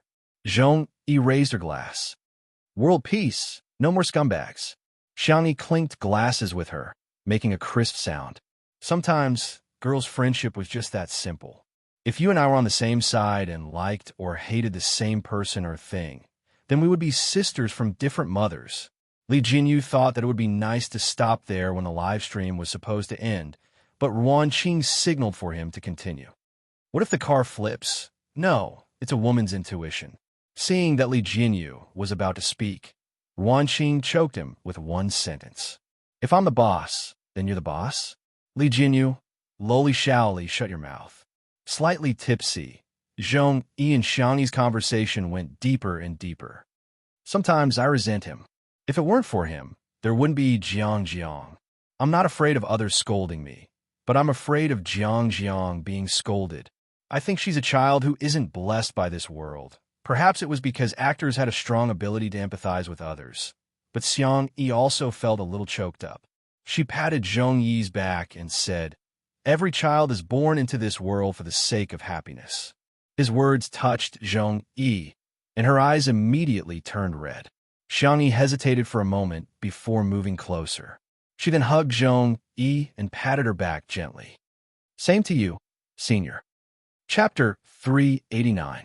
Having not hugged anyone for a long time, Xianxi's body was obviously a little stiff, but Xianxia had a sense of propriety and ended the hug in a few seconds. She was polite and warm. Thud! A tear fell from the corner of Xianxi's eye.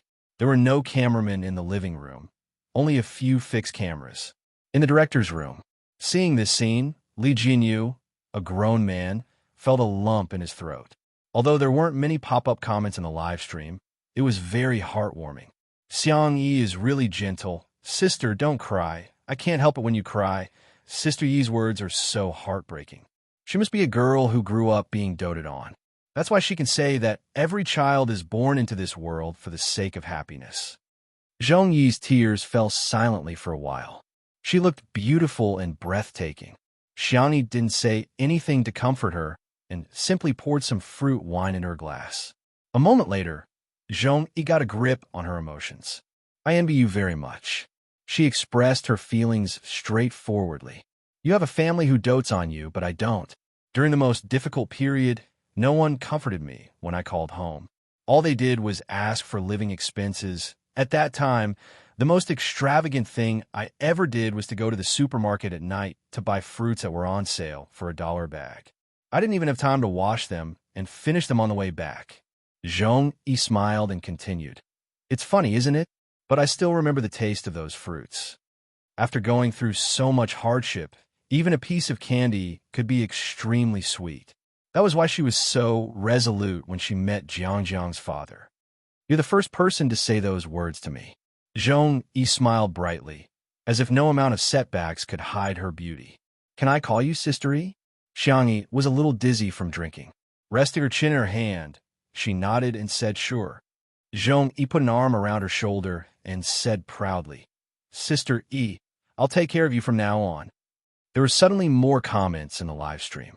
I know Xianxia is from a cult. I'll just stand there for a second. Just 1 second. Come to think of it, Xianxi's life really isn't easy. Not everyone has the courage to be a single mother. Sister E looks so soft when she's drunk. Sure Sui, stop reading. Would it work or not? If not, I'll do it. The live broadcast came to an abrupt end. As Ruan Qing expected, Xiangyi and Zhong Yi's drinking party didn't fail. Instead, it moved countless people. This was something that the production team of Eating Well for 3 Meals could not understand. Why didn't the netizens believe them when they told Jiang Yun to show her true feelings? Zhong Yi had only cried a little, and Xiangyi had only hugged her. How could the two of them become a couple? The production team of Eating Well for 3 Meals was extremely depressed. In the almost suffocating atmosphere, someone came up with a stupid idea and suggested, "I think the success of Two Under One Roof must be because of the good script. Why don't we poach their planner and scriptwriter?" Unexpectedly, this suggestion received widespread approval. Since they couldn't fight head-on, they could use underhanded tactics. In the end, the two girls had too much to drink. Shui asked Ruan Qing to send Zhong Yi back to her room and help take care of Jiang while she carried Xiangyi in her arms. Ruan Qing looked at her with a subtle gaze and said, "Li Jinyu said that you're worse than little Shiji. I thought it was a joke, but I didn't expect it to be true." Shui raised his eyebrows, a joyful smile in his dark eyes. "Thank you, you flatter me." Chapter 390. Ruan Qing was speechless for a while before teasing. "Aren't you afraid that Sister Yi's brother will come back?" Even she was a little intimidated by Songchen's domineering aura. Shui smirked and said in a mysterious tone, "Him? He should be busy." Ruan Qing was dumbfounded. In a bar in Nanchang, although Xianxia made a fool of himself in the live stream of Two Under One Roof and was ridiculed by the netizens, he had achieved his goal. He was still famous after all. Now that he had gained popularity, a group of internet celebrities in the company were surrounding him and sucking up to him, feeding him fruits and toasting him. Xianxia was thick-skinned in the first place. In the blink of an eye, he forgot about the embarrassing scene just now and began to brag. "Xiangyi, she lives just like that in real life. She's petty and unpresentable. Women have to behave like women. Look at her. Which part of her looks like a woman? She's just a shrew. If you ask me, I should have called the police and locked her up when she hit me. I should have taught her a lesson." He belittled Xiangyi to the point that she was nothing.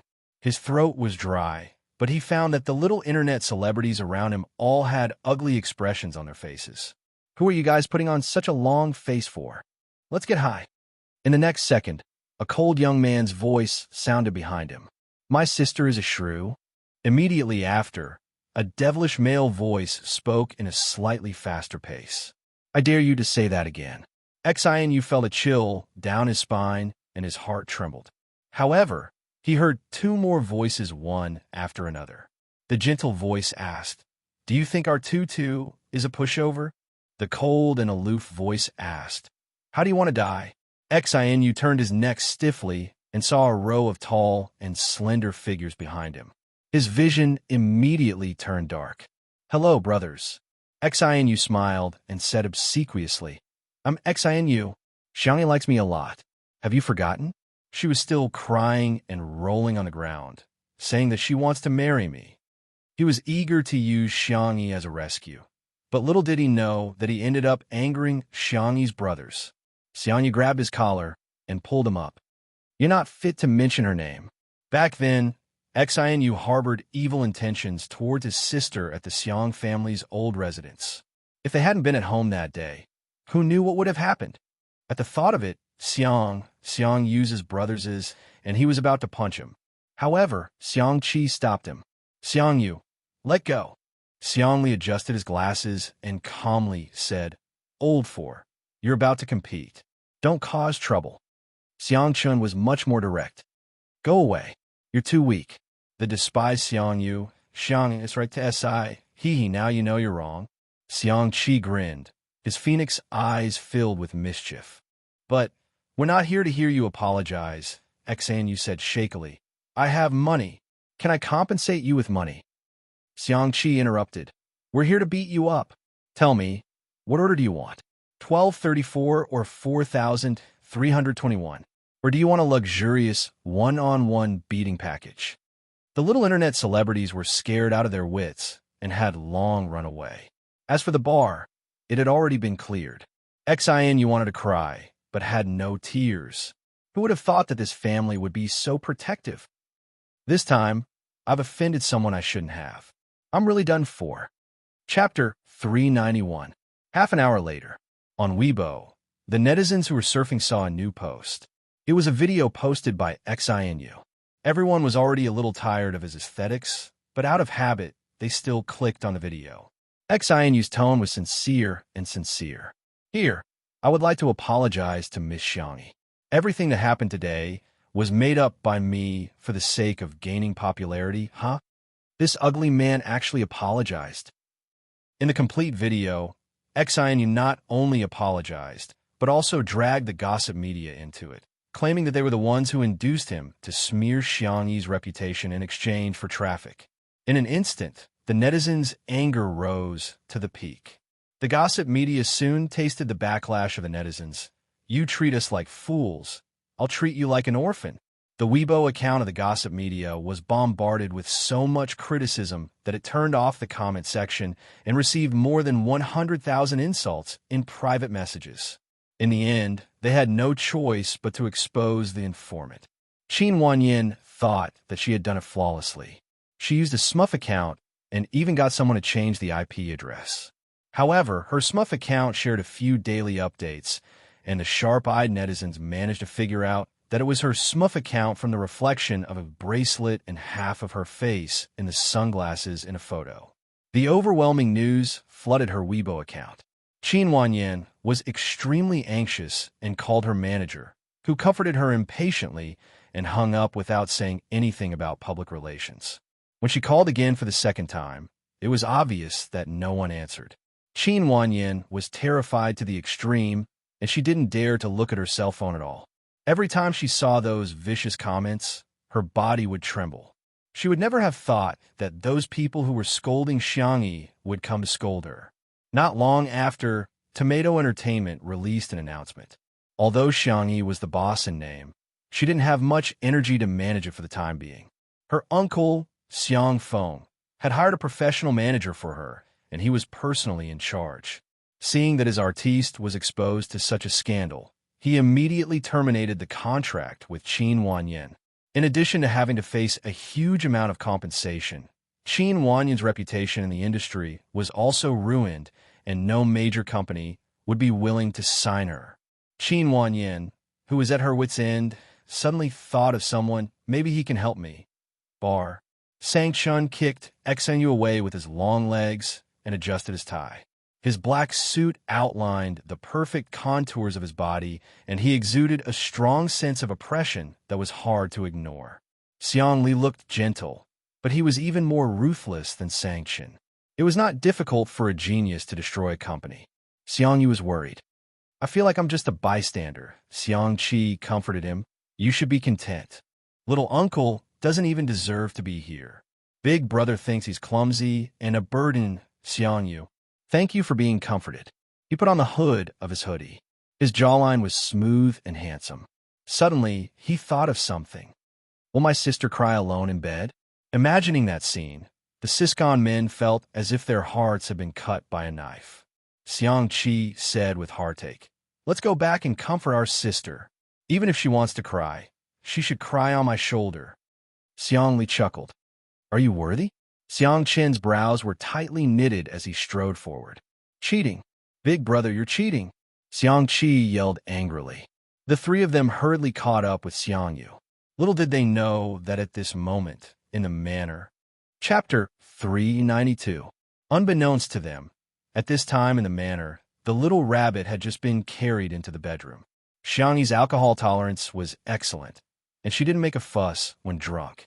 Shui put her on the bed, and the little girl obediently rolled up the quilt and covered herself tightly. Shui couldn't help but laugh and raised his hand to pinch her little face. You're really worrisome. Meow, meow, meow. Xiao Naofu woke up from its sleep and saw Shui carrying the stupid woman back to the room. It hurriedly ran in, stopped at Shui's feet, and roared fiercely at him. Shui lowered his eyes and indifferently said, Go back to your cat's nest and sleep. Xiao Naofu. Meow. Meow, meow. Don't think this hoo-hoo doesn't understand. You just want to trick me away and then do this to the stupid woman.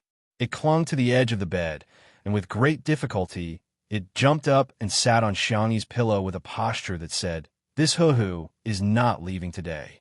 Xianxi was awakened by the noise and opened her eyes in a daze.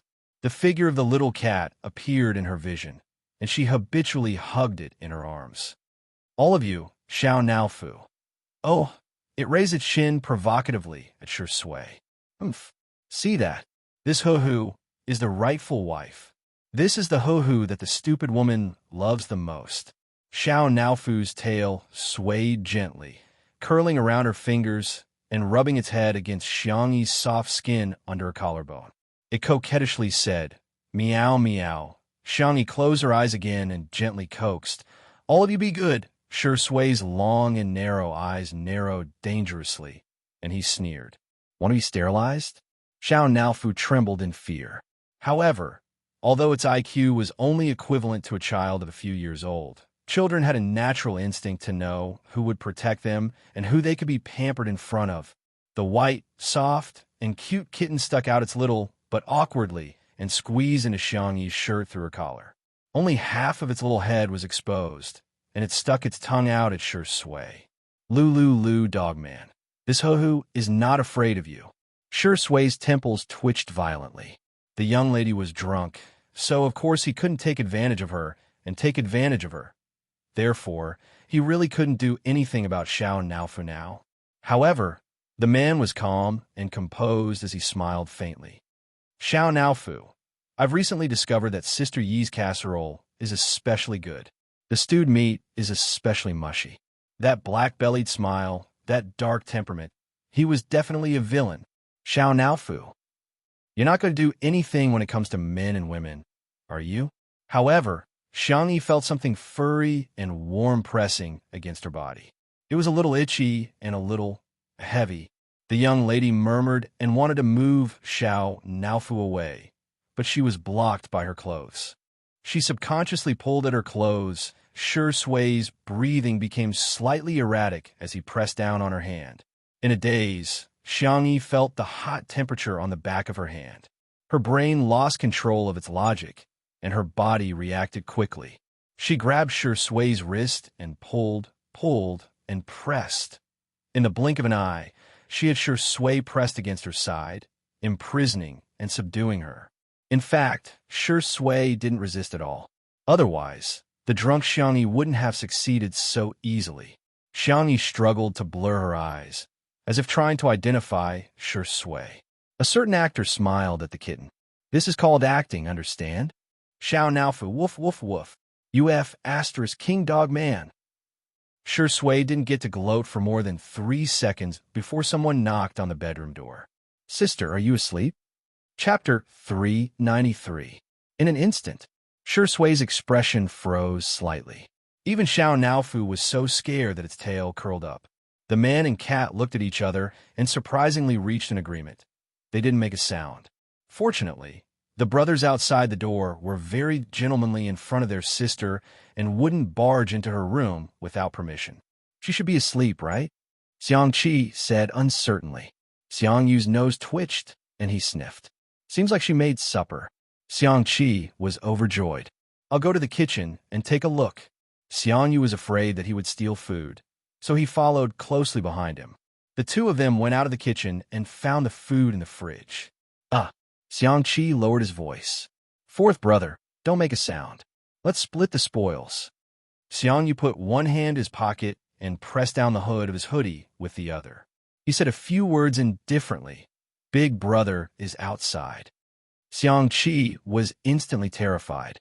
If it was only the black-bellied old fox second brother outside, he would still dare to repeatedly jump on the edge of death. However, Xiangyu was here. Xiangyu said righteously, "Am I the kind of person who would secretly eat behind my brother's back? What's the most important thing when a family is together? Sharing." Xiangyu clicked his tongue. He wouldn't believe his nonsense. Since they were already here, let's eat. The four brothers sat down around the remaining small plate of food. Xiangli had already familiarly gone to the wine cellar to get wine.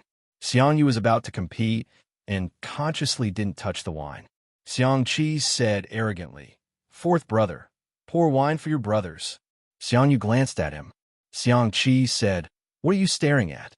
Keep staring, and I'll beat you up. You're the youngest, so of course you should pour it." Xianyu said in a disdainful tone, "Why didn't you say that when little sister was here?" He had never seen Xianxia order Xianyi around, and only knew how to put on airs as third brother in front of him. Xianxia said righteously, "How can you compare to little sister?" Xianyu, "Fine, there's nothing wrong with that." He speechlessly poured wine for his brothers. In the bedroom, Xianyi stared at Shi Sui for a long time. She seemed to recognize him. She buried her head in his chest and sniffed his shirt. Shi Sui's body tensed up and his eyes darkened. After confirming that it was the familiar smell of laundry detergent, Xianyi felt relieved and fell asleep. Did this mean that he wasn't treating him as an outsider?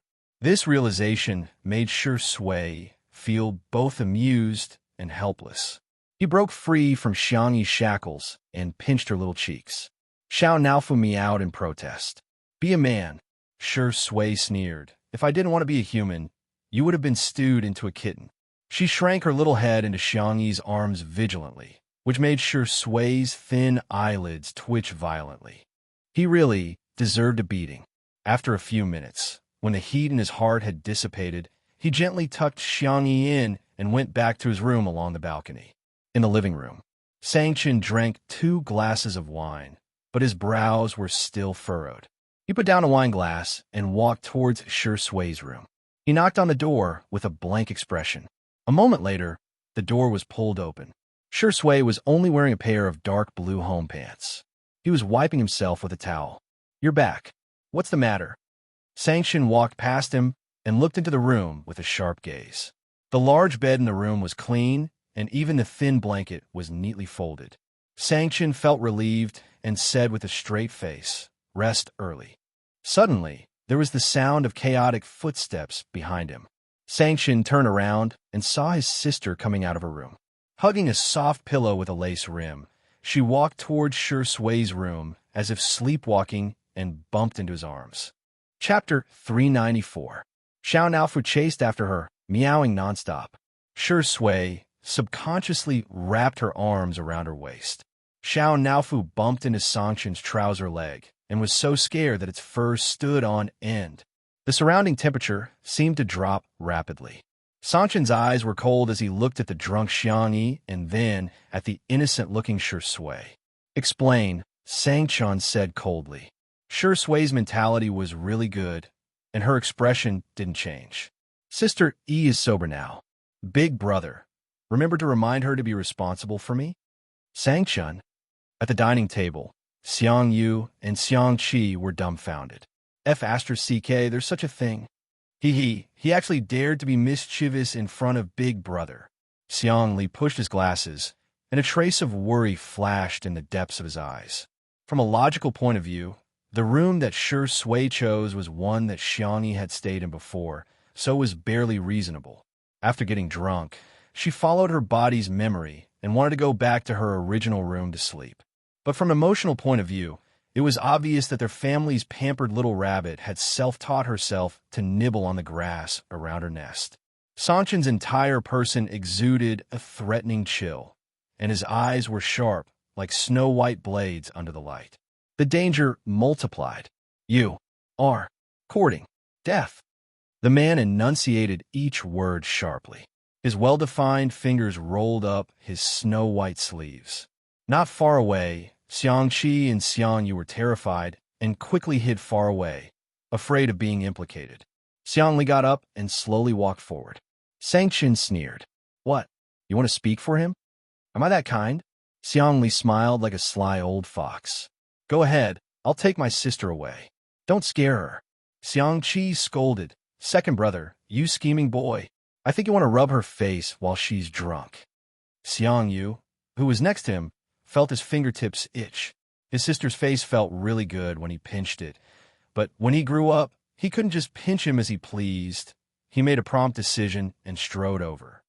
"Let me do it." Xiangqi scolded. "Do you know how to take care of girls? You're so clumsy. Let me do it." Then, Shi Sui found that Xiangyi's brothers were fighting among themselves. He was not nervous about being beaten up at all. He leaned lazily against the door frame, as if he had no bones. He watched the show with a faint smile, but his hand was still on Xianxi's waist. Xianxia was tipsy and dizzy. She could barely stand after standing for a long time and instinctively leaned on Sui's shoulder. Enough. Xianxia felt that they were too noisy. Once he opened his mouth, everyone was stunned. No one dared to say anything anymore. Xianxia grabbed Xianxi's wrist and wanted to get her back to the room first. Unexpectedly, although Xianxia was drunk, her reaction was not slow, slap. The girl was drunk. Tutu was not afraid of her brother and slapped Xianxia's hand away. Xiangli, Xiangqi, Xiangyu. Sister actually hit Big Brother. Even Xianxia, who had always been cold and aloof, couldn't help but twitch the corner of his mouth. Wow, looks like our sister, he has her own ideas, Shui chuckled and said in a flirtatious voice, Sister E, do you want to go to Big Brother's room? Xiangli didn't hear what he said at all. She only felt that his breath was the most familiar, so she responded softly. Sui's thin lips twitched. Do you want to sleep on Big Brother's bed? Xiangli blinked her eyes, her little expression very blank. Shui naturally took her pillow and said in a rippling voice, Okay, Big Brother will put the pillow properly for you. Chapter 395. Xianxia and the others watched as Shui held a pillow in one hand and Xiangyi in the other as he led her to the bed. He patted the bed and said in a coaxing tone, Go to sleep. Xiangyi yawned and obediently laid down on the bed. She even lifted the thin blanket to cover herself. Good night, Sister E. Xiangyi murmured softly and covered her head with the small blanket. It was as if she found him too noisy. Shui smiled and said, Go to sleep. I'm going to get beaten up. It could be said that he was very self-aware. In the underground boxing room, Xiangyu, Xiangqi, and Xiangli were sweating profusely and panting. Xiangli's breathing was the most erratic, and he even took off his glasses. He usually didn't exercise, and now he was regretting it. In the ring, Xianxia was still fighting with Shui. Again, sweat flowed down Xianxia's chiseled jawline. The man's face was cold, and his breathing was steady. Shui, who was opposite him, was still as calm and composed as ever. Shui is pretty good, Xiangyu muttered. After all, he could fight with Xiangyu. Xiangqi was so tired that he was lying on the ground. Hearing his words, he kicked him. Can you not boost other people's morale and diminish your own? Xiangyu said, I don't know who it was that kept getting beaten up. He almost had to climb a pillar. Xiangqi said, You didn't get beaten up? What esports guru? I think you're just a little kid. The two of them argued endlessly. Xiangli silently sat a little further away from the two of them. The next day, in the nanny van, Sichuanbai looked at the wound on his artist's eyebrow and sighed. You were beaten up. Shui was speechless. Why did he feel like he was waiting for him to get beaten up? Luckily, the wound is small. Let Shaoli cover it for you later. Sichuanbai glanced at his leg and asked sincerely, How's your leg? Do you need me to rent a wheelchair to push you to the event? Shui was confused. Are you my manager or my number one anti-fan? He sounded helpless. Sichuanbai said righteously, I'm Miss Xiangyi's manager and her family. You're just an artist that I've managed in passing. The makeup artist couldn't help but laugh. He was Shui's personal makeup artist. After so many years, they had a close relationship, so he spoke freely. If the netizens knew that you were finally beaten up by Sister Yi's brother, they would definitely set off firecrackers. Shui, am I hated by humans and dogs now? Haha, it's because other than the couple fans, everyone wants Sister E to be beautiful alone. The makeup artist teased. Oh yes, I heard that the guest today is Fu Jian. He is famous for flirting with girls. You have to work harder, otherwise Sister E might be won over by another man. When Xiangyi woke up, she realized that she was in Shui's room and was dumbfounded.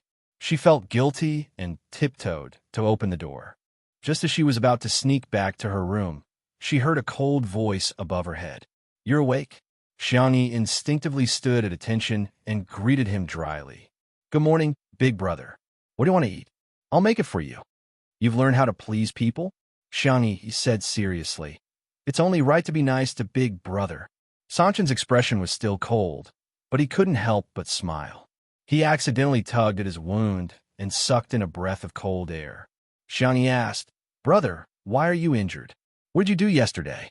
Sanchen sneered. "I hit a dog." Xianxia. Chapter 396. Xiang Yin and Madame Xiang got up early and left a note, saying that they had gone hiking together. Breakfast was prepared by her brothers. Although the taste was ordinary, Xiangyi ate it with great satisfaction. Zhongyi completely let herself go. She didn't even put on any makeup. She was drinking beef and radish soup with Xiangyi to sober up. After breakfast, Zhongyi got ready to leave with Xianxia. The live stream happened to start, and the netizens discovered that Xiangyi had stuffed the trunk of Zhongyi's nanny van to the brim. There were spicy rabbit heads, cream strawberries, and other specialties from Little Rabbit Farm, as well as chili noodles, chili oil, plum wine, and so on. There was also a small gift for Jiangjiang, which was a furry rabbit plushie. "This is my favorite rabbit. It's for you." Jiangjiang blinked her large eyes and shook her head. "I can't accept it then. Mommy says that it's called snatching someone else's love." Xiangyi smiled gently and stroked her little head. "But I like it better, Jiangjiang." Jiangjiang blushed and thanked her while hugging the rabbit. She then whispered into Zhongyi's ear, "Mommy, can we not accept the gift and just bring Annie home?" Although her voice was soft, she was wearing a microphone and her words were accurately captured in the live stream. "Zhongyi looks amazing without makeup too. Wow. I feel like Sister E really treats Zhongyi as a friend. I can be a couple with Zhong. Jiangjiang, you've spoken my mind. Here, Annie will give you a sack." Under Xiangyi's influence, Zhongyi smiled brightly and changed the subject. "Annie's birthday is coming up soon. Shall I give her a gift?" Jiangjiang exclaimed in a childish voice, "Sure. Bye, Auntie." Jiangjiang waved her chubby little paws and blew a kiss at Xiangyi. Xiangyi made a gesture of catching it, and then made a heart gesture at her. After sending Zhongyi and her daughter off, Xiangyi walked back to the living room. The netizens finally realized that all four of Xiangyi's brothers were present. "Oh, yes." Sanchen was replying to emails on his laptop by the French window. There was a cup of black coffee beside his hand. Xiangli was flipping through a book on the bookshelf.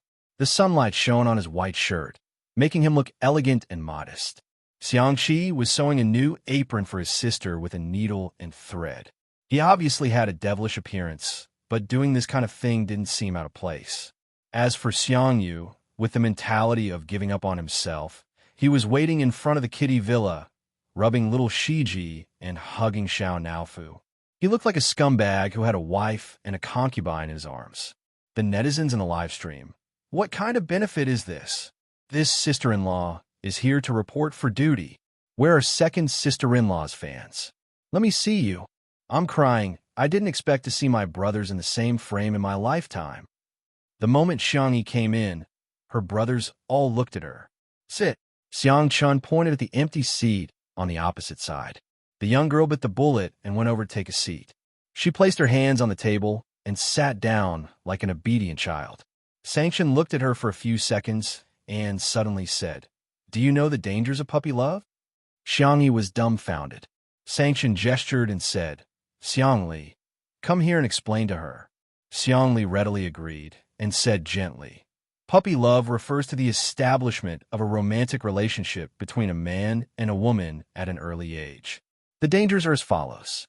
I'll break it down into 5 major points and 20 minor points." Xiangyi was dumbfounded. The netizens in a live stream burst into laughter. "Ha ha, this is awesome. Are the brothers trying to tear apart a couple with their bare hands?" Chapter 397. I suddenly feel like Xiangyi is so childish. Second brother, why are you still cooperating with him? Okay, I got it. Break up with your boyfriend now. All right, I don't have a boyfriend yet. Xiangyi was lectured for more than 10 minutes. In summary, puppy love is a very harmful social activity. Xiangli concluded in a gentle tone. Do you understand, little bunny? Xiangyi defended herself with a pale face. I'm already 20 years old, huh? You're only 20 years old, and you're already thinking about dating? Sanchen frowned. obviously disapproving of her behavior. Xianxia said gently, "You're not careful with your words. You haven't even celebrated your 20th birthday yet." Xianxia chimed in, "Yes, yes. Besides, you're still a baby at 20 years old." The 21-year-old Xianxia crossed his arms and said stiffly, "Yes." Xianxia said aggrievedly, But I'm not in a relationship yet." Sanction frowned. "You still want to take action?" Xianxia tried to smooth things over. "It's better to nip the problem in the bud." "Okay, Xianxia is right." Xianxia sighed helplessly. What else could she do but listen to her brother? The netizens who were watching the live stream couldn't stop laughing. Untimely CP fans are crying in the toilet. My country owes me a brother. Her brothers are right. Xiang, you should be beautiful on her own. While the atmosphere was harmonious, Li Jinyu suddenly received a message and hurriedly cued Xianxia. "Sister E, the guest is here." Today's guest was also an actor who had worked with Shui before. His name was Fu Jiayan. He had played the role of the Crown Prince in that historical drama, which had captivated the hearts of countless young girls. Previously, in Heartbeat, he and Yu Miao Miao tried to hype up a couple, but they failed miserably and their reputation dropped. His management team helped him get the resources of two under one roof in order to clear his name. "I'll go pick up the guest then," Xianxia said to her brothers and got up to go to the door. Xianxia walked to the black gate. Other than Fu Jiayan's nanny van, there was also a red sports car behind. Fu Jiayan was handsome and took the initiative to greet Xianxia. "Hello, Sister E. I'm Fu Jiayan. You can call me Brother Jiayan." The netizens in the live stream were all complaining. This is too greasy, no way. Brother Jiayan sounds so... I really can't accept the fact that His Highness the Crown Prince has turned into a greasy youth *sob*. Before Xianxia could say anything, a disdainful sneer came from the supercar. How unsophisticated. The camera panned back and saw a girl with exquisite makeup and a socialite dress getting out of the sports car. She threw the car keys at Fu Jiayan arrogantly. Fu Jiayan took it instinctively. "Hey, stop the car for me." "Fu Jiayan, huh? Come on. Did he look like a parking valet?" Xianxia blinked, obviously happy. "Jiujiu, what are you doing here?" Li Jinyu and the others were dumbfounded. "This girl isn't a guest." Jiang Jiujiu raised her chin and said arrogantly, "Don't think that I'm here for you. I'm just here to see Grandpa Xiang and Madame Xiang." Xianxia said with a composed expression, "Oh, I see." Jiang Jiujiu seemed to be very dissatisfied with her answer. She humphed and walked in her high heels. Li Jinyu asked in bewilderment, "Sister E, this is?" Xianxia asked carefully, "My friend, right?" Jiang Jiujiu, who was in front, paused in her tracks. Chapter 398. Atrocious. What's with that tone of hers? She's so reluctant to call me a friend. Little did she know that Xianxia felt that the person who had occupied her body had made new friends and neglected Jiang Jiujiu in the past year. Perhaps Jiang Jiujiu no longer treated her as a friend. Jiang Jiujiu gritted her teeth and walked even faster. The comments about Jiang Jiujiu in the live stream weren't very friendly. "This girl is too arrogant." Xianxia briefly introduced Jiang Jiujiu on the spot. "She's an excellent violinist and the chief of the Orpheus Orchestra. We've known each other since kindergarten." Li Jinyu gasped and asked, Is it the Orpheus Orchestra that I know?" In the live stream. "Orpheus Orchestra? What the hell?" I'm speechless. It's one of the top orchestras abroad, and they have to be under 30 years old. I'm a music major just passing by.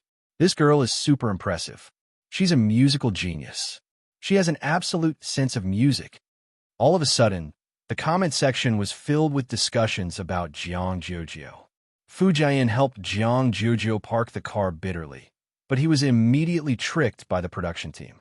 Li Jinyu smiled and handed him a few mission cards. "Jiayan, draw one." Fu Jiayan casually drew a card and opened it, only to be dumbfounded. "Bay the little black pig." Fu Jiayan's eyelids twitched. "Don't tell me all the mission cards are for this." Li Jinyu asked, "Am I that kind of person?" Fu Jiayan looked hesitant. He then heard Li Jinyu exclaim indignantly, "I am." Fu Jiayan was speechless. "I'll bear with it for the sake of clearing my name." He had a rather boisterous personality, but when he played the role of the Crown Prince back then, he left a deep impression on everyone. Countless fans became fans of him because of his role, so they naturally hoped that he could be like the Crown Prince in person. The production team had been asking him to create a persona for himself, but after a long time, he couldn't keep up with the act and hence became a greasy young man whose persona had collapsed. Fu Jian mentally prepared himself in a few seconds and asked expectantly, "Well, sister, you help me catch the pig then?" He was a loyal fan of Two Under One Roof, and usually he would watch the live stream crazily. He had watched the scenes of Xianxia catching the pig over 100 times. "You have hands and feet. Why should she catch a pig for you?" Jiang Jojo was dumbfounded as soon as she entered the living room. The Demon King and the others were all there. She stammered and greeted them before hurriedly coming out in shock. When she heard that Fu Jian had asked Xianxia to help him catch the pig, she got angry. "How could such a cute girl like you go catch a pig?" Fu Jian said resentfully. "I don't know how to," Jiang Jojo said aggressively. "If you don't know, you can go and learn. A girl's hands are not meant for catching pigs." Coincidentally, Xianxia went to the tool room to take out gloves, straw hats, sunscreen sleeves, and other items. She gave one to Fu Jian and one for herself. Jiang Jojo asked in disbelief, "Hey, where's mine?" Xianxia was stunned. "It's very sunny outside. Go to the living room and enjoy the air conditioning. There are snacks in the mini fridge." Jiang Jojo's eyes widened. "Are you a devil? The great Demon King is in the living room." Xianxia thought about it and realized that Jiang Jojo seemed to be quite afraid of Xianxia. She asked tentatively, "Shall we go together then?" Since you've invited me so enthusiastically, I'll reluctantly agree to your suggestion." Fu Jian asked, "But didn't you say that girls can't catch pigs with their hands?" Jiang Jojo rolled her eyes. "It's none of your business." Chapter 399. Fu Jian was speechless. Am I being despised? His deflated expression was so funny that everyone in the comment section of the live stream burst into laughter. Trying to reason with a girl? Brother, aren't you courting death? Does Two Under One Roof have some kind of anti-fill function? Even Fu Jian finds it pleasing to the eye, shocking. A popular male celebrity is doing such a thing in broad daylight with two girls. Amidst the commotion of the audience, Xianxia and the other two arrived at the farm. The little black pigs were being reared on the hillside. Fu Jian asked curiously, "Sister E, how many pigs do you have in total?" Xianxia said, "Not many, just dozens." Fu Jian was shocked, and he looked like a walking emoji. "Let me do the math. According to 40 yuan per caddy of pork and 50 kilograms per pig, each pig is worth 4,000 yuan. There are so many of them on the mountain. They're not pigs, they're money." Jiang Jojo said in disdain. "Look at how ignorant you are." Fu Jian scratched his head, feeling a little embarrassed. "I'll go catch one first and see if I can catch one. It's cooler here under the shade. You two wait for me here." Xianxia said, Actually, you don't have to catch one," Jiang Jojo interjected. "Who are you looking down on? I'm not a good-for-nothing. I want to go too." Fu Jian said, "Let's see who catches it first then." Xianxia said, "You really don't have to." The two of them didn't listen to her at all. They somehow felt like competing with each other and rushed up the hillside. Xianxia was speechless. "Forget it, as long as you guys are happy." Fu Jian and Jiang Jojo had their eyes on the same little black pig. The two of them pounced on it from both sides, only to be defeated. The little black pig scurried away. Fu Jian said regretfully, "What a pity, this pig is quite cute." Jiang Jojo licked the corner of her lips and said, "It should be delicious braised pork." Fu Jian was speechless. All of a sudden, a large, sturdy, and powerful black pig appeared in front of them, followed by a little black pig that was whining. Jiang Jojo turned pale and exclaimed, It can actually call Daddy over." Fu Jian pulled a long face. "Is it too late for us to call it Daddy now?" The answer was that it was too late. The big black boar dug into the ground and charged at the two of them aggressively. Ah! As a result, the live stream was filled with the screams of two people being chased by pigs. Pig catching girl, Coco Love, F***CK, What kind of stupid variety show is this? I'm dying of laughter in front of the screen. Fu Jian must be a comedian deep down. It's such a pity that he didn't go into crosstalk. Fu Jian and Jiang Jiuzhou fled frantically together with the cameraman. For some reason, they alarmed the black pigs nearby. All of a sudden, the scene was extremely chaotic and there were piglets running wild all over the hillside. Seeing that the situation was becoming more and more dangerous, the audience gradually felt that something was wrong. There won't be an accident, right? Is there something wrong with the production team? Arranging such a dangerous mission, aren't the artists' lives more important?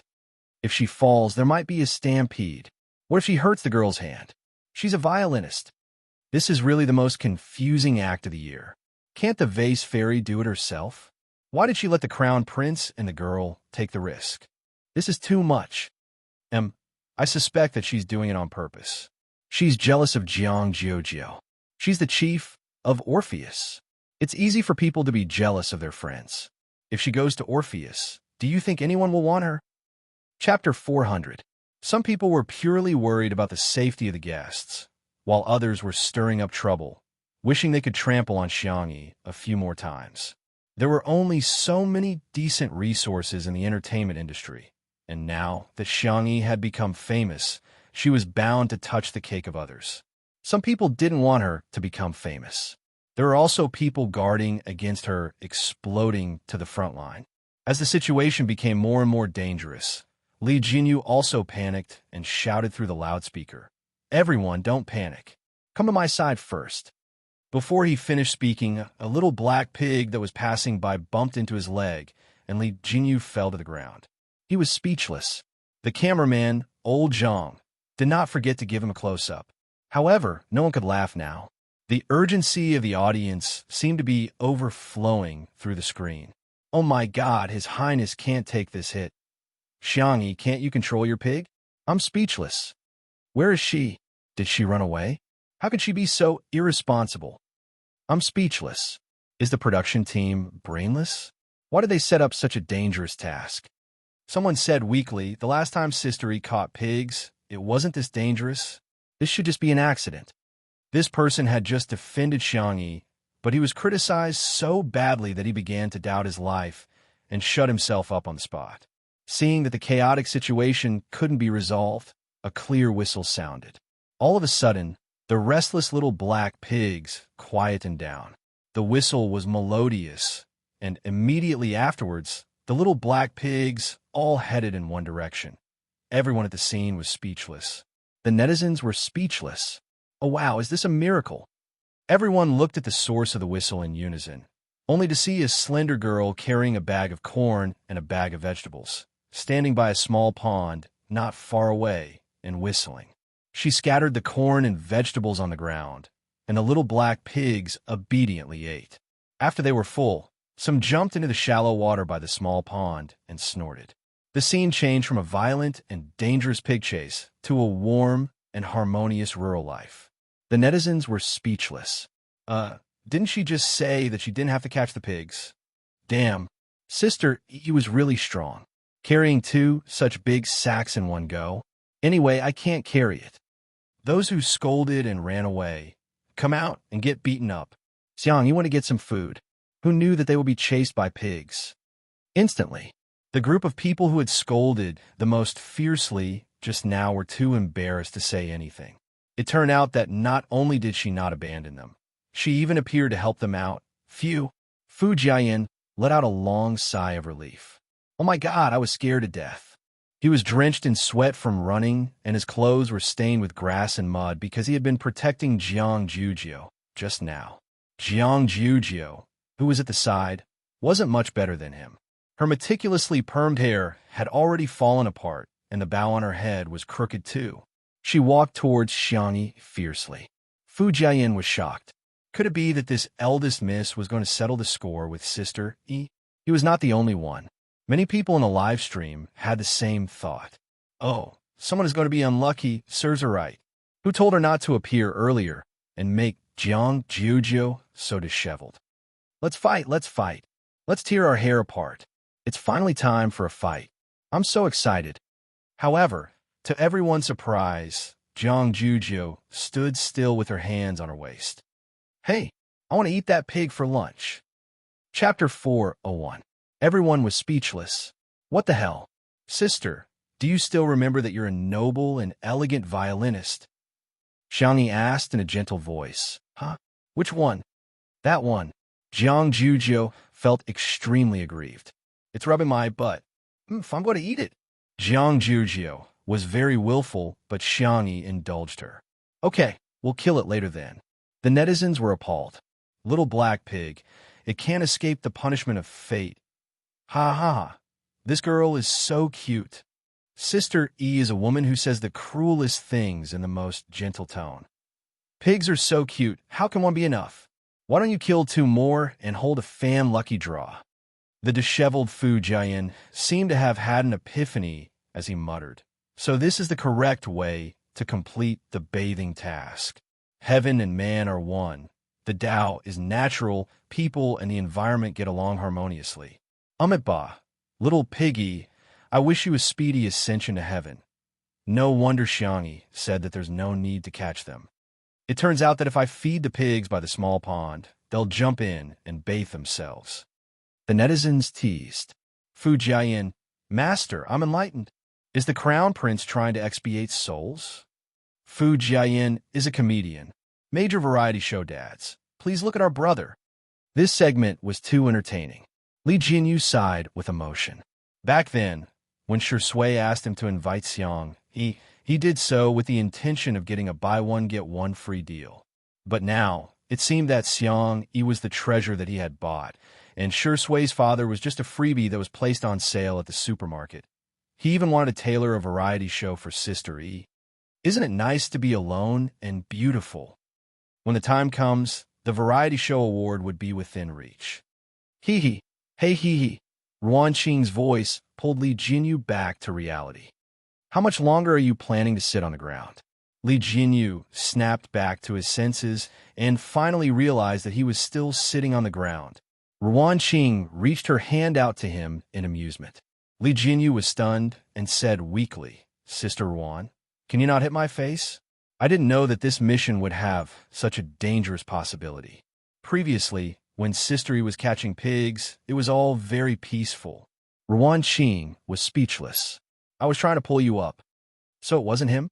Little Li, the sociopath, was ecstatic. After the little piglets finished bathing, Xianxia skillfully caught them and prepared to bring them to be processed. She then arranged for Fu Jian to pick some ingredients. Pick some red and green chilies, 2 green onions, and 2 heads of garlic. Thank you. Fu Jian was elated. Great. Sister E, you're the best. You gave me such a light job. Jiang Juzhou asked, what about me? Xianxia pointed at the glass greenhouse and said, why don't you take a rest inside, and I'll make you a pot of flower tea? Fu Jian. Isn't this a double standard? Wasn't this double standard? The young girl washed her hands and made tea for Jiang Juzhou in a fluid manner. Before she left, she even helped Jiang Juzhou redo the bow hairpin. Jiang Juzhou was secretly delighted, but she still had to pretend to be indifferent. Okay, by the way, I want to eat braised pork trotters. Xianxia said, okay. She carried the struggling little black pig with one hand and walked towards the kitchen. The cameraman asked, why are you so nice to Miss Jiang? Xianxia was puzzled. Isn't it only right to be nice to your friends? All of a sudden, countless people flocked to Shui's Weibo. Shui v. Shui.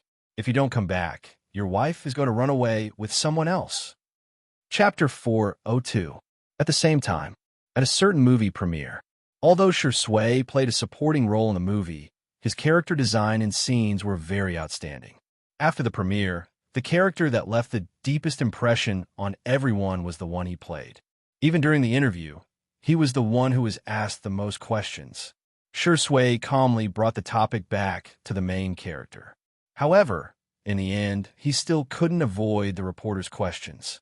Shui, some people say that you're lowering yourself by playing a supporting role for a newcomer even though you've already won the Best Actor award. What do you think? Shui pushed his gold-rimmed glasses up his nose and said gently, I used to be a newcomer too. For actors, it's important to know how to portray their roles well. Sure Sui, what's your upcoming work schedule? Aren't you going to join the cast? Sure Sui said, I'll take into account external factors and my own situation to choose the most suitable script. I won't let down the audience's expectations of me. The reporters were a little disappointed, but they were used to it. When Sure Sui had just debuted, his words were logical and watertight. Although it could be considered an art of language, it was still not a hot topic in gimmicks. Until someone asked, the netizens are voting. Does Sister E like a wolf puppy or a puppy? Which type does Sure Sui think he is? Which type does Sister E like? Everyone was speechless. Awesome. That was the right question. For a moment, all the cameras were aimed at Sure Sui, hoping to hear some juicy gossip. The handsome man raised his eyebrows and said lazily, Can't I be human? Someone laughed first, and the crowd burst into laughter. The reporter who asked the question held back his laughter and asked, Sure Sui, do you think Sister E likes a wolf puppy or a puppy? Sure Sui said, I know. She should like humans.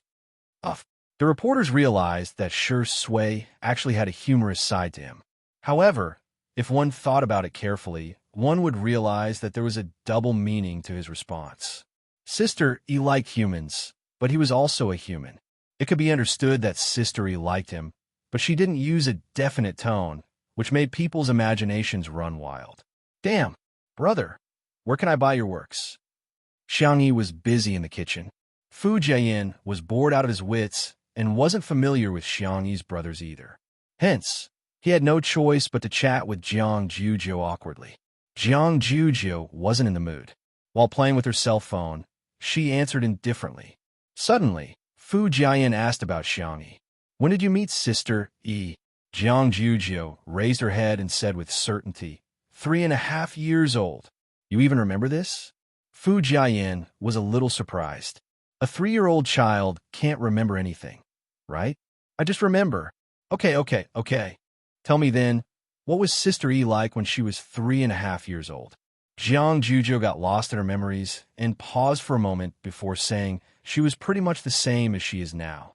She was a crybaby, timid, weak, helpless, and pitiful. Fu Jiayin was speechless. Wait, are you sure you're talking about Sister E? She's just an annoying kid. Jiang Jujiu commented. Thinking about what happened in kindergarten, Jiang Jujiu got angry. Xianxia is very nice, but she's nice to every child. Anyone can share her after-meal fruits. She already has a harem at such a young age. She's so annoying. Chapter 403.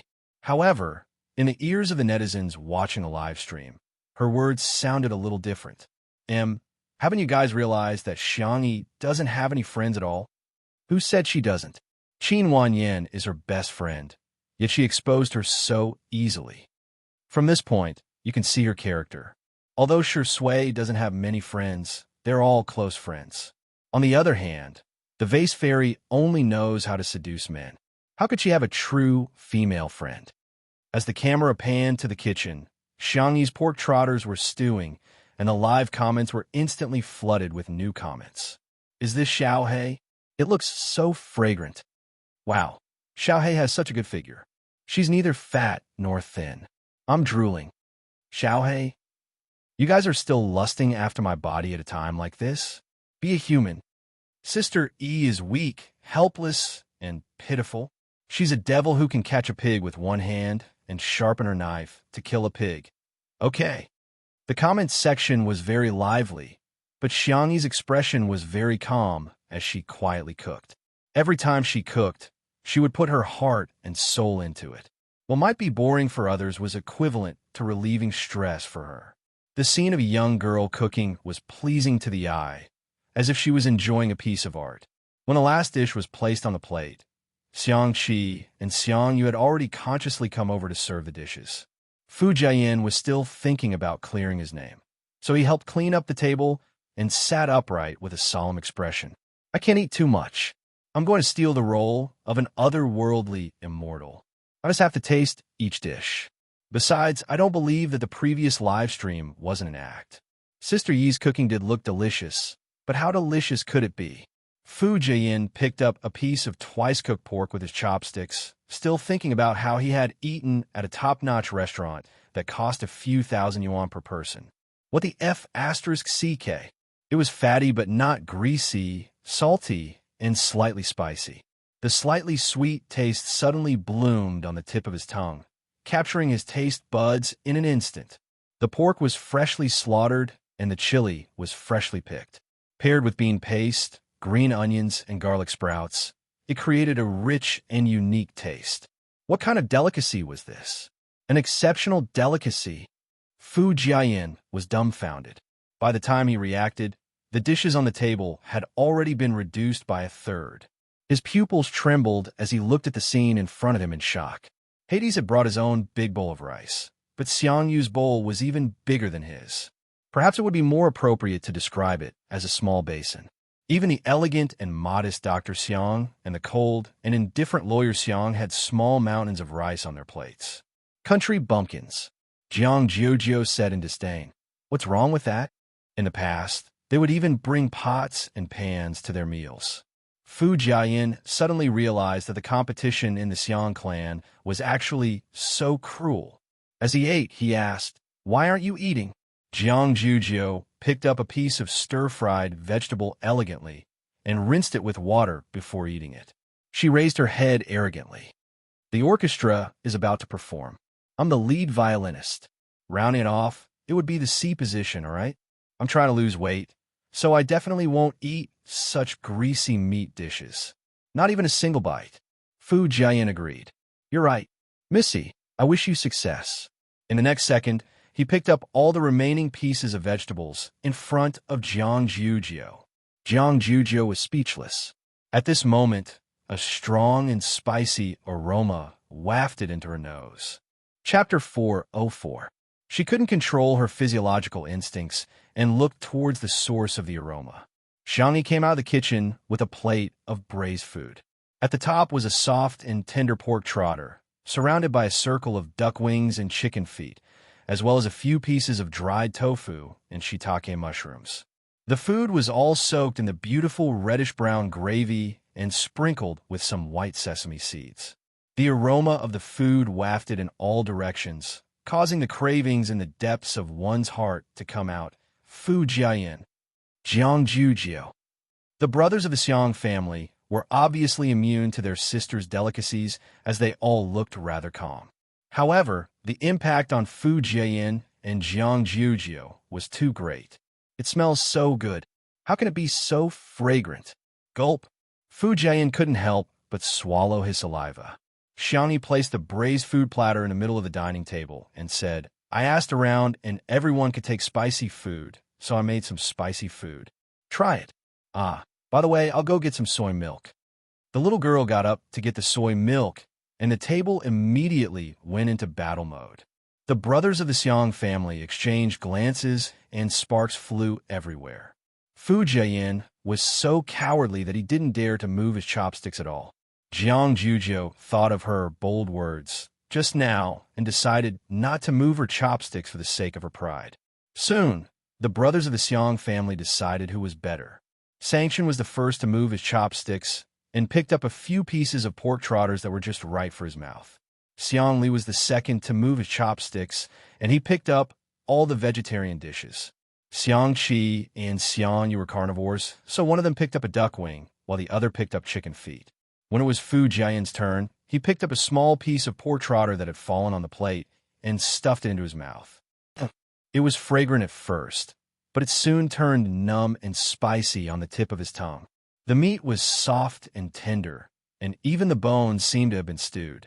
The sauce rubbed against his mouth and brought out a sweet aftertaste. After swallowing the small piece of meat, it really melted in his mouth and left a rich aftertaste. It was different from Fu Jian's initial imagination. Once he tasted it, he really got carried away, only tasting each dish and not eating more. No way. Fu Jian fully demonstrated to the audience what an adult man's appetite was. He wished he could bury his face in his bowl and enjoy the food. The netizens were speechless. This is like a pig entering a granary. Your Highness, what kind of delicacies haven't you eaten before? Do you really have to enjoy them so much? It's over. The calm and collected crown prince in my heart is gone. All that's left is this heartless eating machine in front of me. As for Xianxia, she had fallen into a painful struggle. Eat, not eating, ah? Xiangyi's clear voice sounded in her ears. Jiujiu, go ahead and eat. The girl took the initiative to give her a piece of pork trotter. Didn't you say you wanted to eat this? Jiujiu pulled a long face and said arrogantly, Is that so? I don't even remember. If I ask you to do it, you will do it. If others ask you to do it, you will do it. Humph. Xiangyi said, yes. She seemed to have realized something. Sorry, I'll change my chopsticks. She didn't notice that she was using her own chopsticks. Although she hadn't started eating yet, Jiangjiujiu might have minded it, so she didn't eat. She brought a clean plate for Jiangjiujiu and used the serving chopsticks to pick up some pork trotters, duck wings, mushrooms, and so on. She had gathered all the dishes on the platter. Seeing how careful Xiangyi was and how she treated her like a stranger, Jiangjiujiu was furious. Do I have to eat just because you asked me to? Why should I listen to you? Chapter 4:05. Xiangyi looked at Jiangjiujiu in bewilderment with her clear eyes. She was the one who said she wanted to eat. Why is she angry now? Women are really unpredictable. In a live stream, there were inevitably some haters who came out to criticize Jiangjiujiu because of her attitude. Welcome, Chief Jiang is slapping the vase fairy in the face online. She can't be bothered to care about you, and yet, she's giving you the cold shoulder. What a joke. I feel embarrassed for Xiangyi, even through the screen. You should check if you're worthy of being friends with Jiangjiujiu or not. The actress is obviously jealous. Jiangjiujiu has already said that she wants to lose weight, but she's deliberately making Jiangjiujiu eat greasy and high-calorie food. What is she up to? She's so evil. The brothers of the Xiang family glanced at Jiangjiujiu. She couldn't hide her thoughts from them, but they couldn't be bothered to get involved in the matters between girls. Hence, they continued to eat separately. Xiangyi thought about it and said in a warm voice, Don't eat then? Do you have any other dishes you want to eat? I'll make them for you, or I can order some takeout for you like a light salad. Perhaps Jiangjiujiu just didn't want to eat the food she cooked. Xiangyi felt that she shouldn't force her. Jiangjiujiu glared at her. Is that how you persuade people to eat? Xiangyi was slightly embarrassed. I'm really not very good at this. For example, Jiangjiujiu's grandmother was very good at persuading people to eat. Whenever there were juniors in the family, she would enthusiastically make them eat. She would only persuade them to stop eating if they couldn't eat. Humph. Jiangjiujiu picked up her chopsticks and said arrogantly, Since you've already cooked, I'll try it.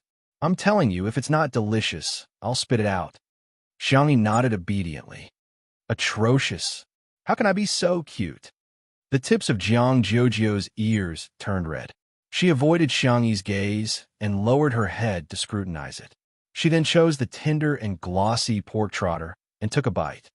The world seemed to have suddenly frozen as the hustle and bustle turned into silence while the colors turned into black and white.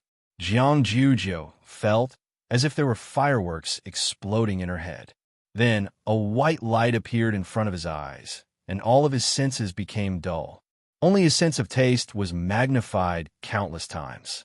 He could acutely sense that the thick gravy was wrapped in the bouncy meat that was rich in collagen. It was extremely invasive and occupied his taste buds unstoppably. His saliva was secreted rapidly, and he swallowed it down his throat. How is it? Xiangyi asked. Jiangjiujiu didn't answer, or rather, she answered with her actions. The little girl moved her chopsticks as if they were flying, crazily stuffing food into her mouth. The bones of the chicken feet came off with a light suck, and the meat of the duck wings came off in a few bites. The vegetables were even more so. One mouthful after another. She couldn't stop at all. Phew!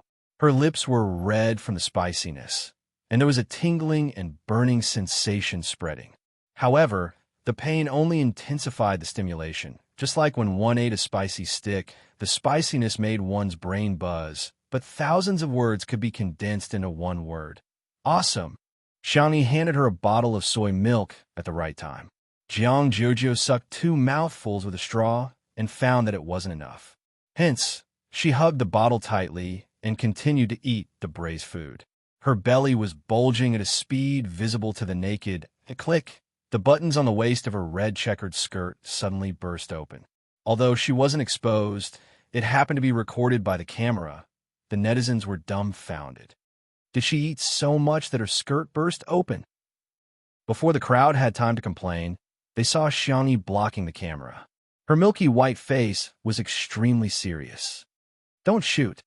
Chapter 406. The staff were all stunned. Ever since the live stream began, they had never seen Sister E so fierce. Even when she threw the scumbag away yesterday, she still looked nonchalant.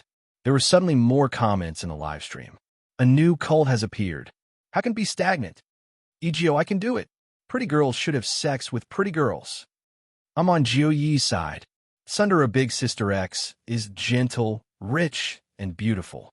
She's like a fairy. Madam, please give me more food. Wow, Sister E is so gentle.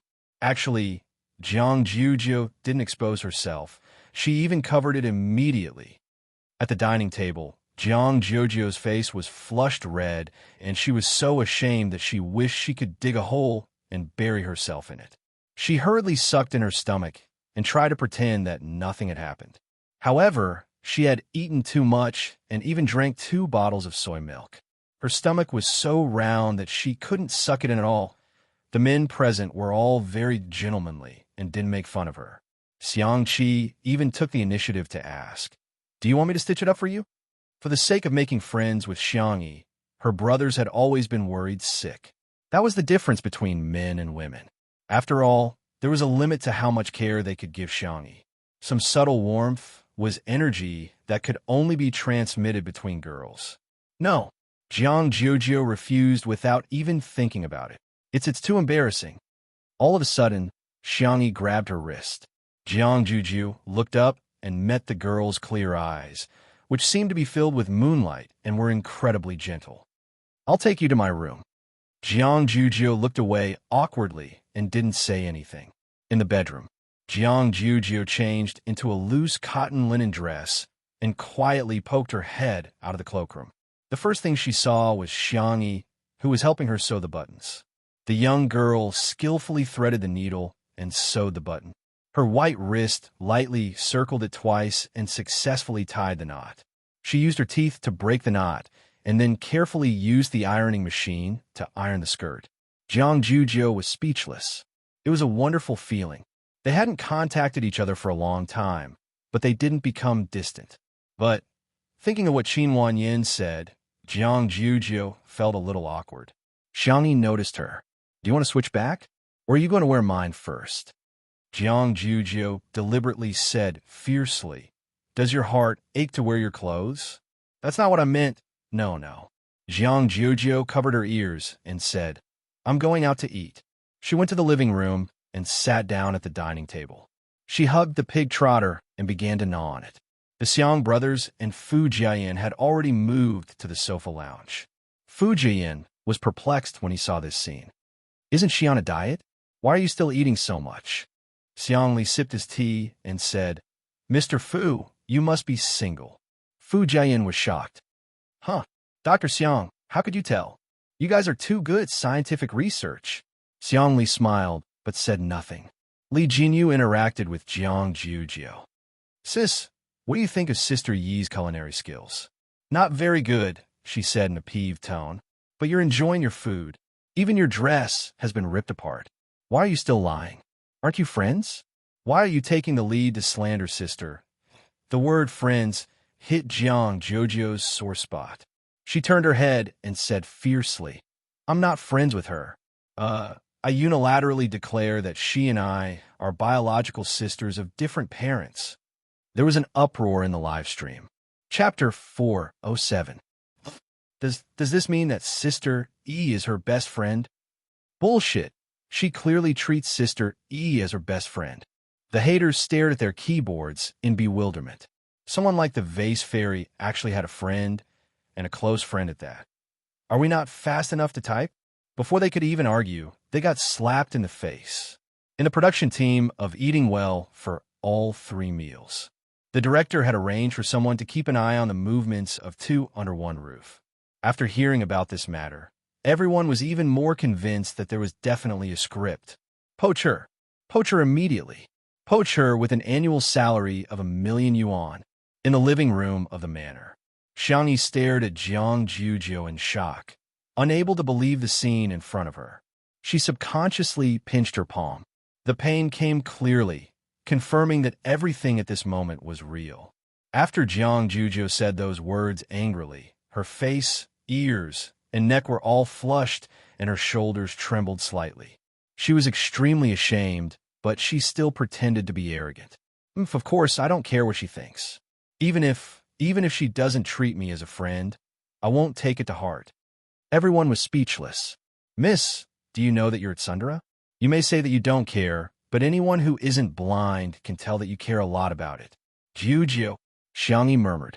Jiang Juzhou asked in displeasure, what? I. Xianxia wanted to say something, but when she was about to say it, she habitually asked, do you want to eat dessert? Jiang Juzhou was even angrier. Is it that difficult to say that I treat you as a friend too? Is it that difficult? Xianxia was actually a little embarrassed.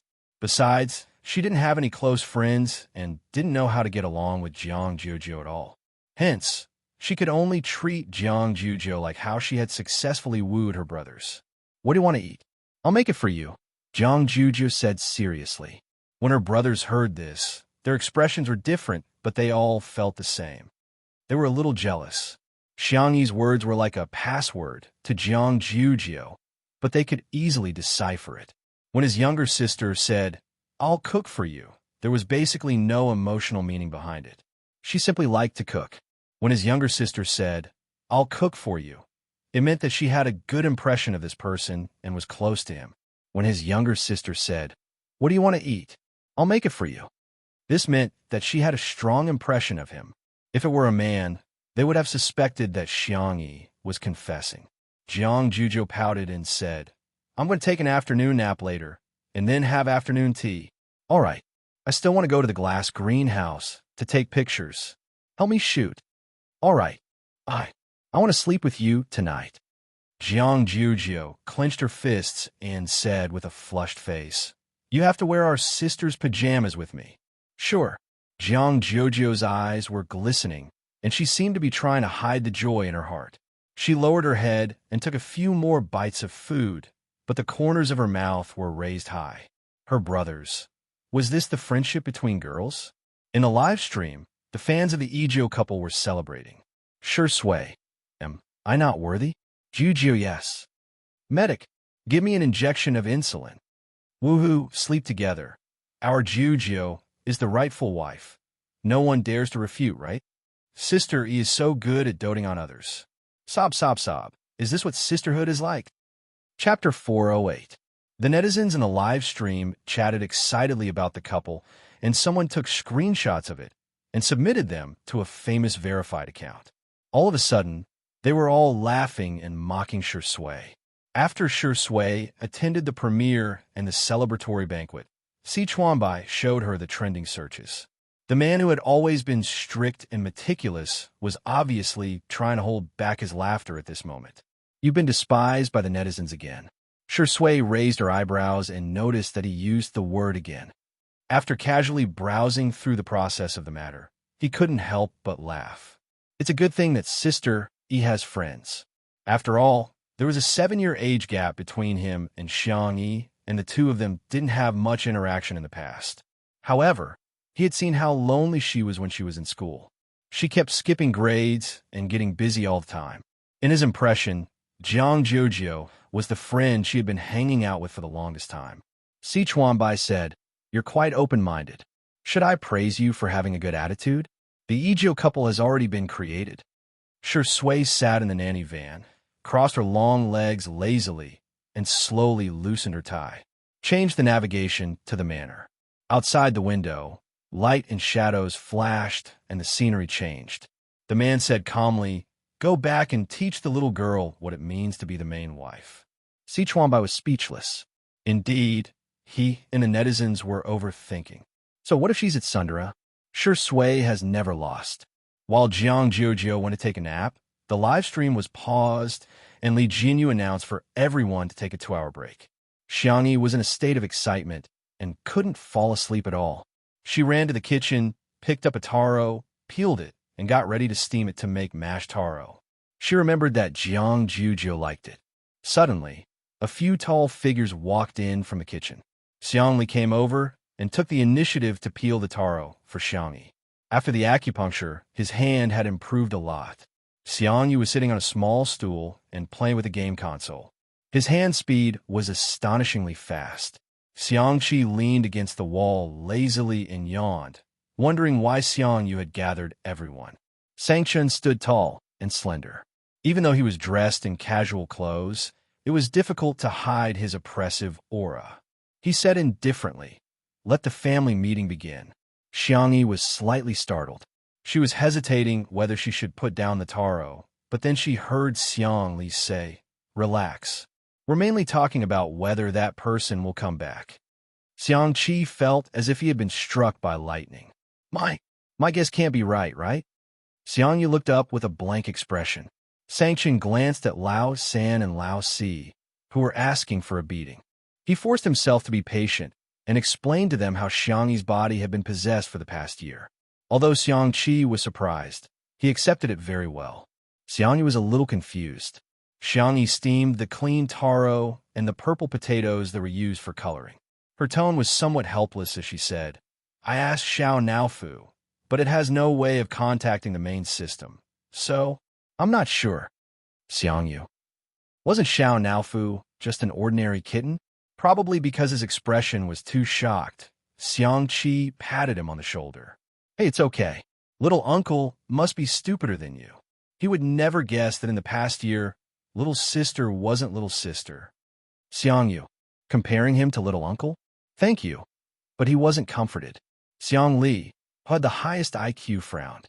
"If there's no way to take a shortcut, then we can only use the stupidest method." Everyone looked at him in unison. According to the known situation, the premise of soul replacement should be that little sister is injured or in a weak state. Then, the simplest way is to find someone to protect her 24 hours a day. Chapter 409. Sanction asked, "Bodyguard? I'll go look for one and see if there are any suitable ones." Xiangqi interjected, "You have to find a female bodyguard. A male bodyguard can't be guaranteed to be around 24 hours a day." Xiangyu's brain twitched. A boyfriend can, in an instant. The three brothers cast murderous glances at him. Xiangyu wished he could die on the spot. He said, "I was just kidding, is it funny?" "Ha ha ha ha." He laughed dryly as cold sweat broke out on his forehead, for fear that his brother would teach him a lesson. Sanchen glanced at him and couldn't be bothered to argue with him. He said calmly, "I'll make the arrangements." Xiangli said, "I think I can apply for official protection of family members. Let me make a call to confirm." Xiangqi exclaimed, "I'll go ask around too." Xiangyu said, "I'll ask my friends too." The few of them were very efficient. As soon as the taro and purple potatoes were cooked, Xiangyi learned that she had 10 bodyguards. The corners of her mouth twitched. Isn't that a little too much? Actually, I can protect myself too. 10 is too much. Don't let your guard down." "Don't worry, I can afford it." Xiangyi had no choice but to accept their good intentions. After the family meeting, the brothers left one after another. After all, they all had things to do. After sending her brothers away, Xiangyi was a little melancholic, but she soon accepted reality. She cherished it even more because it was too difficult to get together. Jiang Jiuzhou woke up from her afternoon nap and scurried out of the guest room to look for Xiangyi. After wandering around, she saw Xiangyi in the kitchen. The young girl was quietly preparing the ingredients for milk tea, which were her favorites, such as mashed taro and taro balls. The light in the oven was on, and the aroma of cookies wafted out. It was a warm and quiet scene. Ding! It was time for the oven to open. Xiangyi took out the cookies and tasted them. Seemingly thinking that they tasted good, the young girl tilted her head and gave herself a thumbs up. "Jiang Jiuzhou. Aw, my sisters are so cute." Sensing Jiang Jiuzhou's gaze, Xiangyi looked over and said with a smile, "You're awake." Do you want to go for afternoon tea? Jiang Jujio folded her arms arrogantly and said, Since you've already invited me, I'll consider it. A second later, she nodded. All right, I've thought about it. Xiang, really? Then I'll bring the food to the glass greenhouse. Jiang Jujio sounded awkward, but her body was very honest as she took the initiative to share half of the burden with her. It just so happened that the staff had almost rested. Li Jinyu shouted and prepared to shoot the afternoon tea of the two girls. A few minutes later, the netizens received a push notification for the live broadcast. When they clicked on it, what appeared in front of them was a scene that looked like an idol drama. The wind was gentle, the clouds were light, and the distant mountains were beautiful. The sunlight was refracted through the glass, and the flowers and grass grew luxuriantly. On the round table covered with a lace tablecloth, there were delicate biscuits and milk tea. There were a few freesia in a slender porcelain bottle. The two girls were sitting opposite each other, leaning against the recliners and swaying slowly. The white and soft kitten was nestled in Xiangyi's arms, while the silly little Shiji was squatting by Jiang Jujio's feet. Jiang Jujio took a bite of the biscuits and milk tea, squinting her eyes in bliss. I'm taking screenshots like crazy. This is so beautiful. The director is so good. This is my ideal life. Huh? I think I saw Sure Sway coming back. He's at the entrance at the bottom left corner of the screen. Let him go. Let him run away from home. Chapter 410. Ha! Are you serious about telling Shurindi to run away from home? My mom is asking me why I'm laughing like a pig. The camera panned to a distant view. The man was dressed in a tailor black suit that accentuated his height and long legs. His tie was loosely tied, and a few locks of his hair were hanging down. He looked relaxed and casual. It was as if he was returning home. He locked his gaze on Xianxia, who was in the glass greenhouse, and strode over with his long legs. The comments in the live stream were instantly flooded. Ah, Shurindi in a suit can do it. His legs are at least 2 meters long. They're even better than models. He's so immersive, I feel like he's going to unbuckle his belt in the next second. Si Chuanbai was watching the live stream in the nanny van. When he saw the comments, a smile appeared on his face. Looking at the comments, it was indeed the status of the main wife. His phone vibrated, and he picked it up. Annan's anxious voice came through the receiver. Chuan, I think I've been scammed. Chuan? Don't you think it's strange to call him Chuan? It sounds like you're taking advantage of me. And it sounds a little strange. Si Chuanbai interrupted his nonsense. This little colorful guy always said shocking things. He pressed his eyebrows. Get to the point. Someone claimed to be the director of the variety show National Mass Workout and said that he wants Sister E to be a flying guest for the next episode. I don't think it's real, but I'm afraid it's true. Si Chuanbai raised his eyebrows. Even he was a little stunned. National Mass Workout was a national variety show that could be said to be the most popular variety show at the moment. It had recorded a total of 2 seasons, and the 3rd season was in preparation. Every season, the guests invited could be said to be the top or A-listers, or they were the senior big shots with a high status. Si Chuanbai took a deep breath and said, Send me the contact information. 2 minutes later, Si Chuanbai confirmed that it was really the director of National Mass Workout. Annan was extremely excited on the other end of the phone. Our girl is so capable. Si Chuanbai smiled and said, She's quite capable. In a sense, Xiangyi's popularity could be said to have risen from C-list to A-list. However, the industry wouldn't recognize her status if she didn't have any film or television projects. But if the resources could keep up, if he became part of Miss Xiangyi's family, he would be able to become an S-lister for free. A glass greenhouse. Sure Sui greeted Jiang Jujio politely. As soon as the suave, gentle, and handsome man appeared, Jiang Jujio felt that her friend had changed. For example, her tone was inexplicably soft. You're back. Have a seat. For example, his attitude was inexplicably warm. Here, biscuits, cakes, and fruits.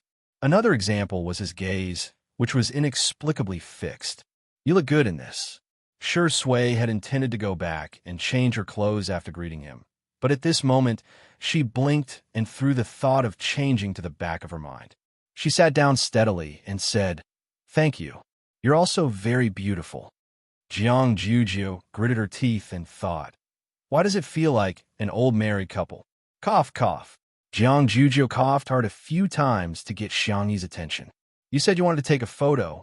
Help me. Sure. The two girls met and began to study which software and filter were better.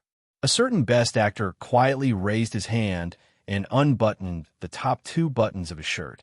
Whoosh! Xiangyi subconsciously looked over, just like the attraction of the sun to sunflowers.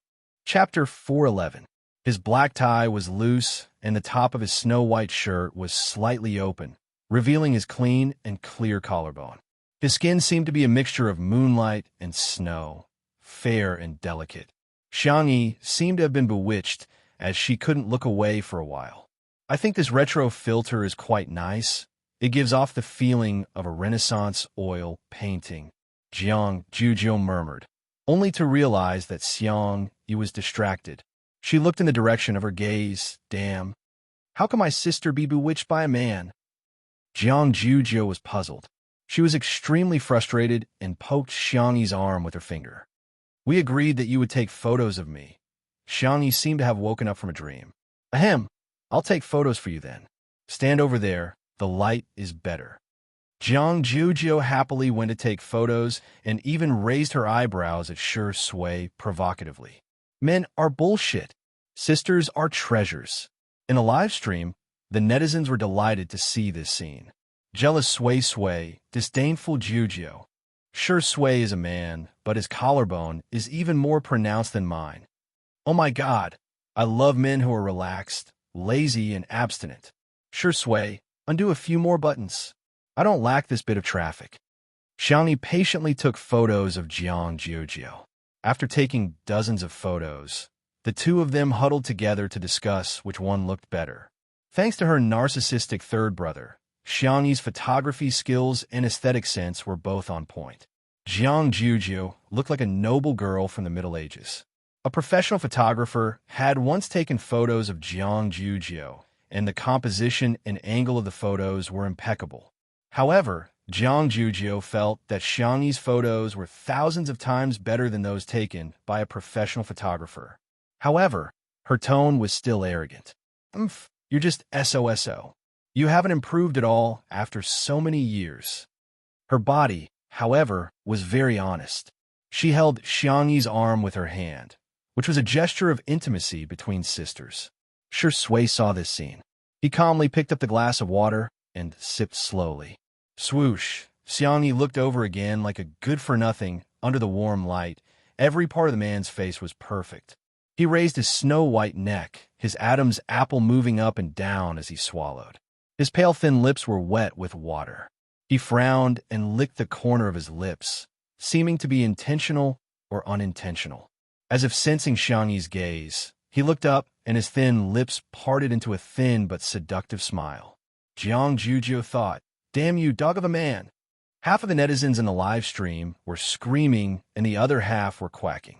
Covering my mouth can't stop me from screaming like a groundhog. Brother, I can do this.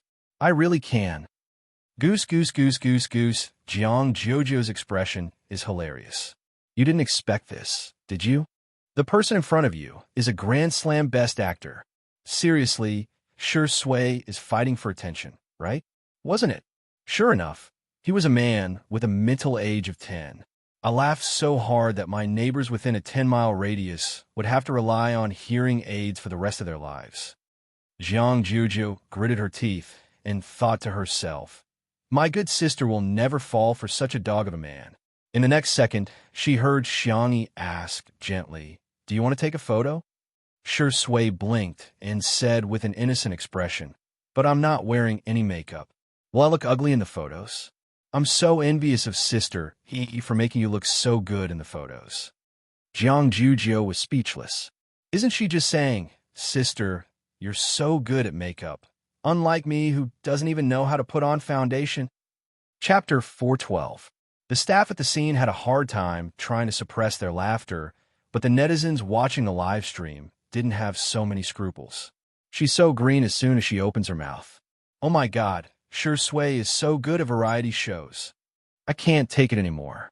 Look at Xiao Naofu and little Shiji's expressions. I'm rolling around in bed laughing. Only then did the crowd notice that Xiao Naofu had taken a few steps back with a look of disdain, seemingly trying to draw a line between him and Shui. Little Shiji had no idea what was going on and chased after Xiao Naofu while wagging its tail continuously. It was a vivid illustration of what it meant to dislike dogs and cats. However, Xianxia retorted seriously, "No, you look good in all the photos." Shui was slightly stunned, but after a moment, he couldn't help but burst into laughter. It seemed that Xianxia had an inexplicable trust in him at all times. Just that, he suddenly felt a sense of guilt. He stopped teasing her and said in a low voice, "I'll leave it to Sistery then." Xianxia took out her cell phone and began taking photos of him. Jiang Jujio stomped her feet in anger, causing countless viewers to laugh hysterically. What kind of magical scene is this? Other people's scenes were thrilling, and repeatedly testing the edge of death. The scenes on Two Under One Roof were hilarious, and so hilarious that their abs would pop out at any moment. This scene, without a doubt, became one of the famous scenes that fans of Two Under One Roof often relived. Xianxia took dozens of photos of Shui with an impartial attitude. "I'll send them to you later." The young girl remembered what Anand said last time. Shui's Weibo account was full of weeds all year round, and she couldn't be bothered to open it for business. Hence, she asked, "Do you want to post a 9-grid Weibo post? There should be a lot of people looking forward to it." Shui nodded and said, "Sure." All of a sudden, the countless Shui sisters in front of the screen fell silent. Most of them didn't have a good impression of Xianxia at first. After all, Xianxia's reputation was too poor previously, and she had been criticized on the internet for nearly a year. Hence, everyone would be affected and prejudiced against her. But after Shui joined Two Under One Roof, he really changed. He used to be on set all year round, and there was almost no activity except for his work. His fans couldn't catch any traces of his life, and many even pessimistically thought that he didn't care about his fans at all. However, Two Under One Roof allowed everyone to see the relaxed side of Shui, especially his interactions with Xianxia. Only then did they realize that he also had a childish side. When he was childish, he would even bully kittens. This Shui might not be perfect, but she was very real. Now, Xianxia even urged Shui to open for business. That feeling was really subtle. Sometimes, there was no reason to hate someone. Similarly, having a good impression of someone was just as sudden. Shui was typing something on her Weibo account while Jiang Jujio seized the opportunity to grab Xianxia's wrist. The proud and pampered young miss was now stammering, her small fists clenched tightly. Xianxia, everyone's curiosity was piqued by her. Jiang Jujio closed her eyes and finally made up her mind to express what she found hard to say. "Hey, can you take a selfie with me?" Xianxia's cherry lips opened, and she hesitated for a few seconds. "Can't I take a few more?" Jiang Jujio said resolutely, "Sure, I can do it. I'm super." Chapter 413. In the live stream, girls who don't mean what they say are so cute. Sister E is really the Terminator of Tsundere. She's so good at curing Tsundere. Jojo can do it. Shui, can you do it or not? I'm sick of answering this question. Hashtag Shui, can't do it, hashtag okay. Okay, next question. The two girls chose various filters and decorations to take a selfie. The netizens exclaimed that it was so realistic that it was simply a replica of the selfies they took with their sisters. At the same time, Shui posted on Weibo. The caption was simple, but it was enough to make one's imagination run wild. Shui, Sistery took it. The Shui sisters were a little upset when they saw the text, but after seeing the picture, they screamed. The man in the picture was wearing a white shirt and a black suit. His tie was loose and his collar was open. His gaze was deep and doting, and he looked lazy. He was a refined scum who was abstinent and passionate. The number of comments instantly exceeded 10,000. He's like a boyfriend. He's finally open for business. I'm covering my mouth and crying, "Thank you, Sistery." I announced that Sister E is the prettiest sister in the world. Shui put away his cell phone, too embarrassed to continue teasing Xianxia, so he got ready to go back and change his clothes. The corner of his shirt was suddenly tugged. He turned around and met her bright eyes. "Sister, do you want to take a selfie?" Xianxia asked. There was a trace of surprise in the depths of Sui's eyes, as if he didn't expect that Xianxia would take the initiative to ask him for a selfie. He smiled and said, "Yes." Little did he know that although he didn't do anything this time, in Jiang Jojo's eyes, he was playing hard to get and retreating in order to advance. "I'm so angry." Due to the height difference between the two of them, Xianxia raised her cell phone high, but before she could press the camera button, it landed in a pair of bony hands. The man's magnetic voice sounded in her ear. "Let me do it." "Xianxia." "Okay." Seeing this scene, Jiang Jojo began to stomp her feet again. "Jojo, why do you have a problem with the floor?" Fu Jian yawned and appeared beside Jiang Jojo, while his hair was messy. No one woke him up. He had been taking an afternoon nap until now. Fu Jian seriously suspected that he had been forgotten by the production team. Jiang Jojo was infuriated. "I'm so angry." "Ignore me." Fu Jian replied. "Oh." With one hand in his pocket, Fu Jian sauntered over to Xianxia and Shui. Shamelessly, he leaned over and said, "Senior Shi, are you guys taking a selfie? Count me in. Let's activate a pig head special effect." Shui smiled, and the look in her eyes was very kind. The netizens in the live stream were laughing so hard that they were almost out of breath. "Fu Jian, what a straight man." "Sui Suazi, you look like a F** king pig, F***CK. Why is Fu Jian so funny? I can't control myself as soon as he appears." Fu Jian's manager almost fainted when he saw this scene through the live stream. "Bro, I told you to clear your name. Why are you ruining your own image? I told you to talk less, do more, and pay attention to your image. Have you forgotten all about it? Your brain is a good thing. Forget it if you don't use it well. You can't have not used it even once after more than 20 years, can you?" The manager drank some oral liquid and opened the pop-up comments while trembling. He was already prepared for Fu Jian to be criticized by the netizens until he quit the entertainment industry. Whoosh! The screen was filled with ha-ha comments that were so dazzling that it hurt the manager's eyes. The manager was speechless. Chapter 414. 1 minute, 2 minutes, the expected flood of negative comments didn't appear. On the contrary, the netizens' comments were all positive. "Ha ha ha, why can you send a voice message? Fu Jian is quite suitable to be a comedian. Actually, he's funny. His Highness turns out to be a silly boy in real life." I'm done. To be honest, Fu Jian has been enjoying the benefits of being a crown prince for the past 2 years, and I've long been tired of him. He really made the right choice to take on two under one roof. His agent was too far-sighted. Getting rid of the shackles of being a crown prince is the way to long-term development. Seeing this, the manager's eyes were in a trance. Great foresight? What does that have to do with me? The reason why he gave Fu Jian this job was really just to clear his name. Is this a blind cat that chanced upon a dead mouse? It's so dark that it's naturally clear. Next, Fu Jian followed Xianxia to Little Rabbit Farm. He completely let himself go and revealed his talkative personality. He could even talk to cows for a long time while milking cows. When he was done, he suddenly realized, wait a minute, aren't I here to clear my name? He recalled his manager's earnest instructions and all sorts of knowledge about setting up a character. It's over. Why can't this knowledge enter my mind? Jiang Jojo was still sulking and kicking pebbles nonchalantly. Seeing his expression, she said in disdain, "Hey, are you retarded?" Fu Jian said with a sullen expression, "My fans are definitely going to stop following me." Jiang Jojo expressed her doubts. "You actually have fans?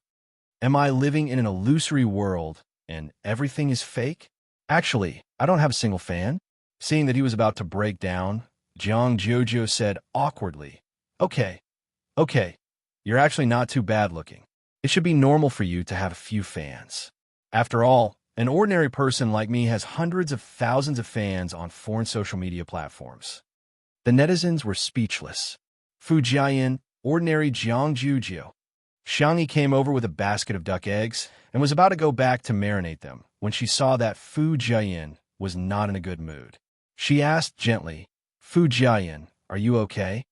Jiang Juzhou secretly pointed at Fu Jiayin and then at her head, hinting to her that there was something wrong with his head. Xianxia, Fu Jiayin sat down on the ground and hugged his knees. He exuded a dejected aura. "You don't understand. They all like me because of a character. If they find out that I'm not that character, no one will like me anymore," Jiang Juzhou said. "What nonsense are you spouting? So you're an actress?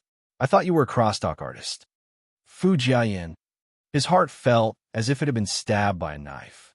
Jiang Juzhou said, "Since they like you because of one role, wouldn't they like you 10 times more if you play 10 roles? Don't tell me you don't have a script to act in." Fu Jiayin. One stab after another. While the netizens were laughing, Fu Jiayin's fans felt sorry for him. They wanted to comfort him, but they didn't know where to start. As Fu Jiayin said, they did like him because of the crown prince at this moment. Xianxi's calm and indifferent voice sounded.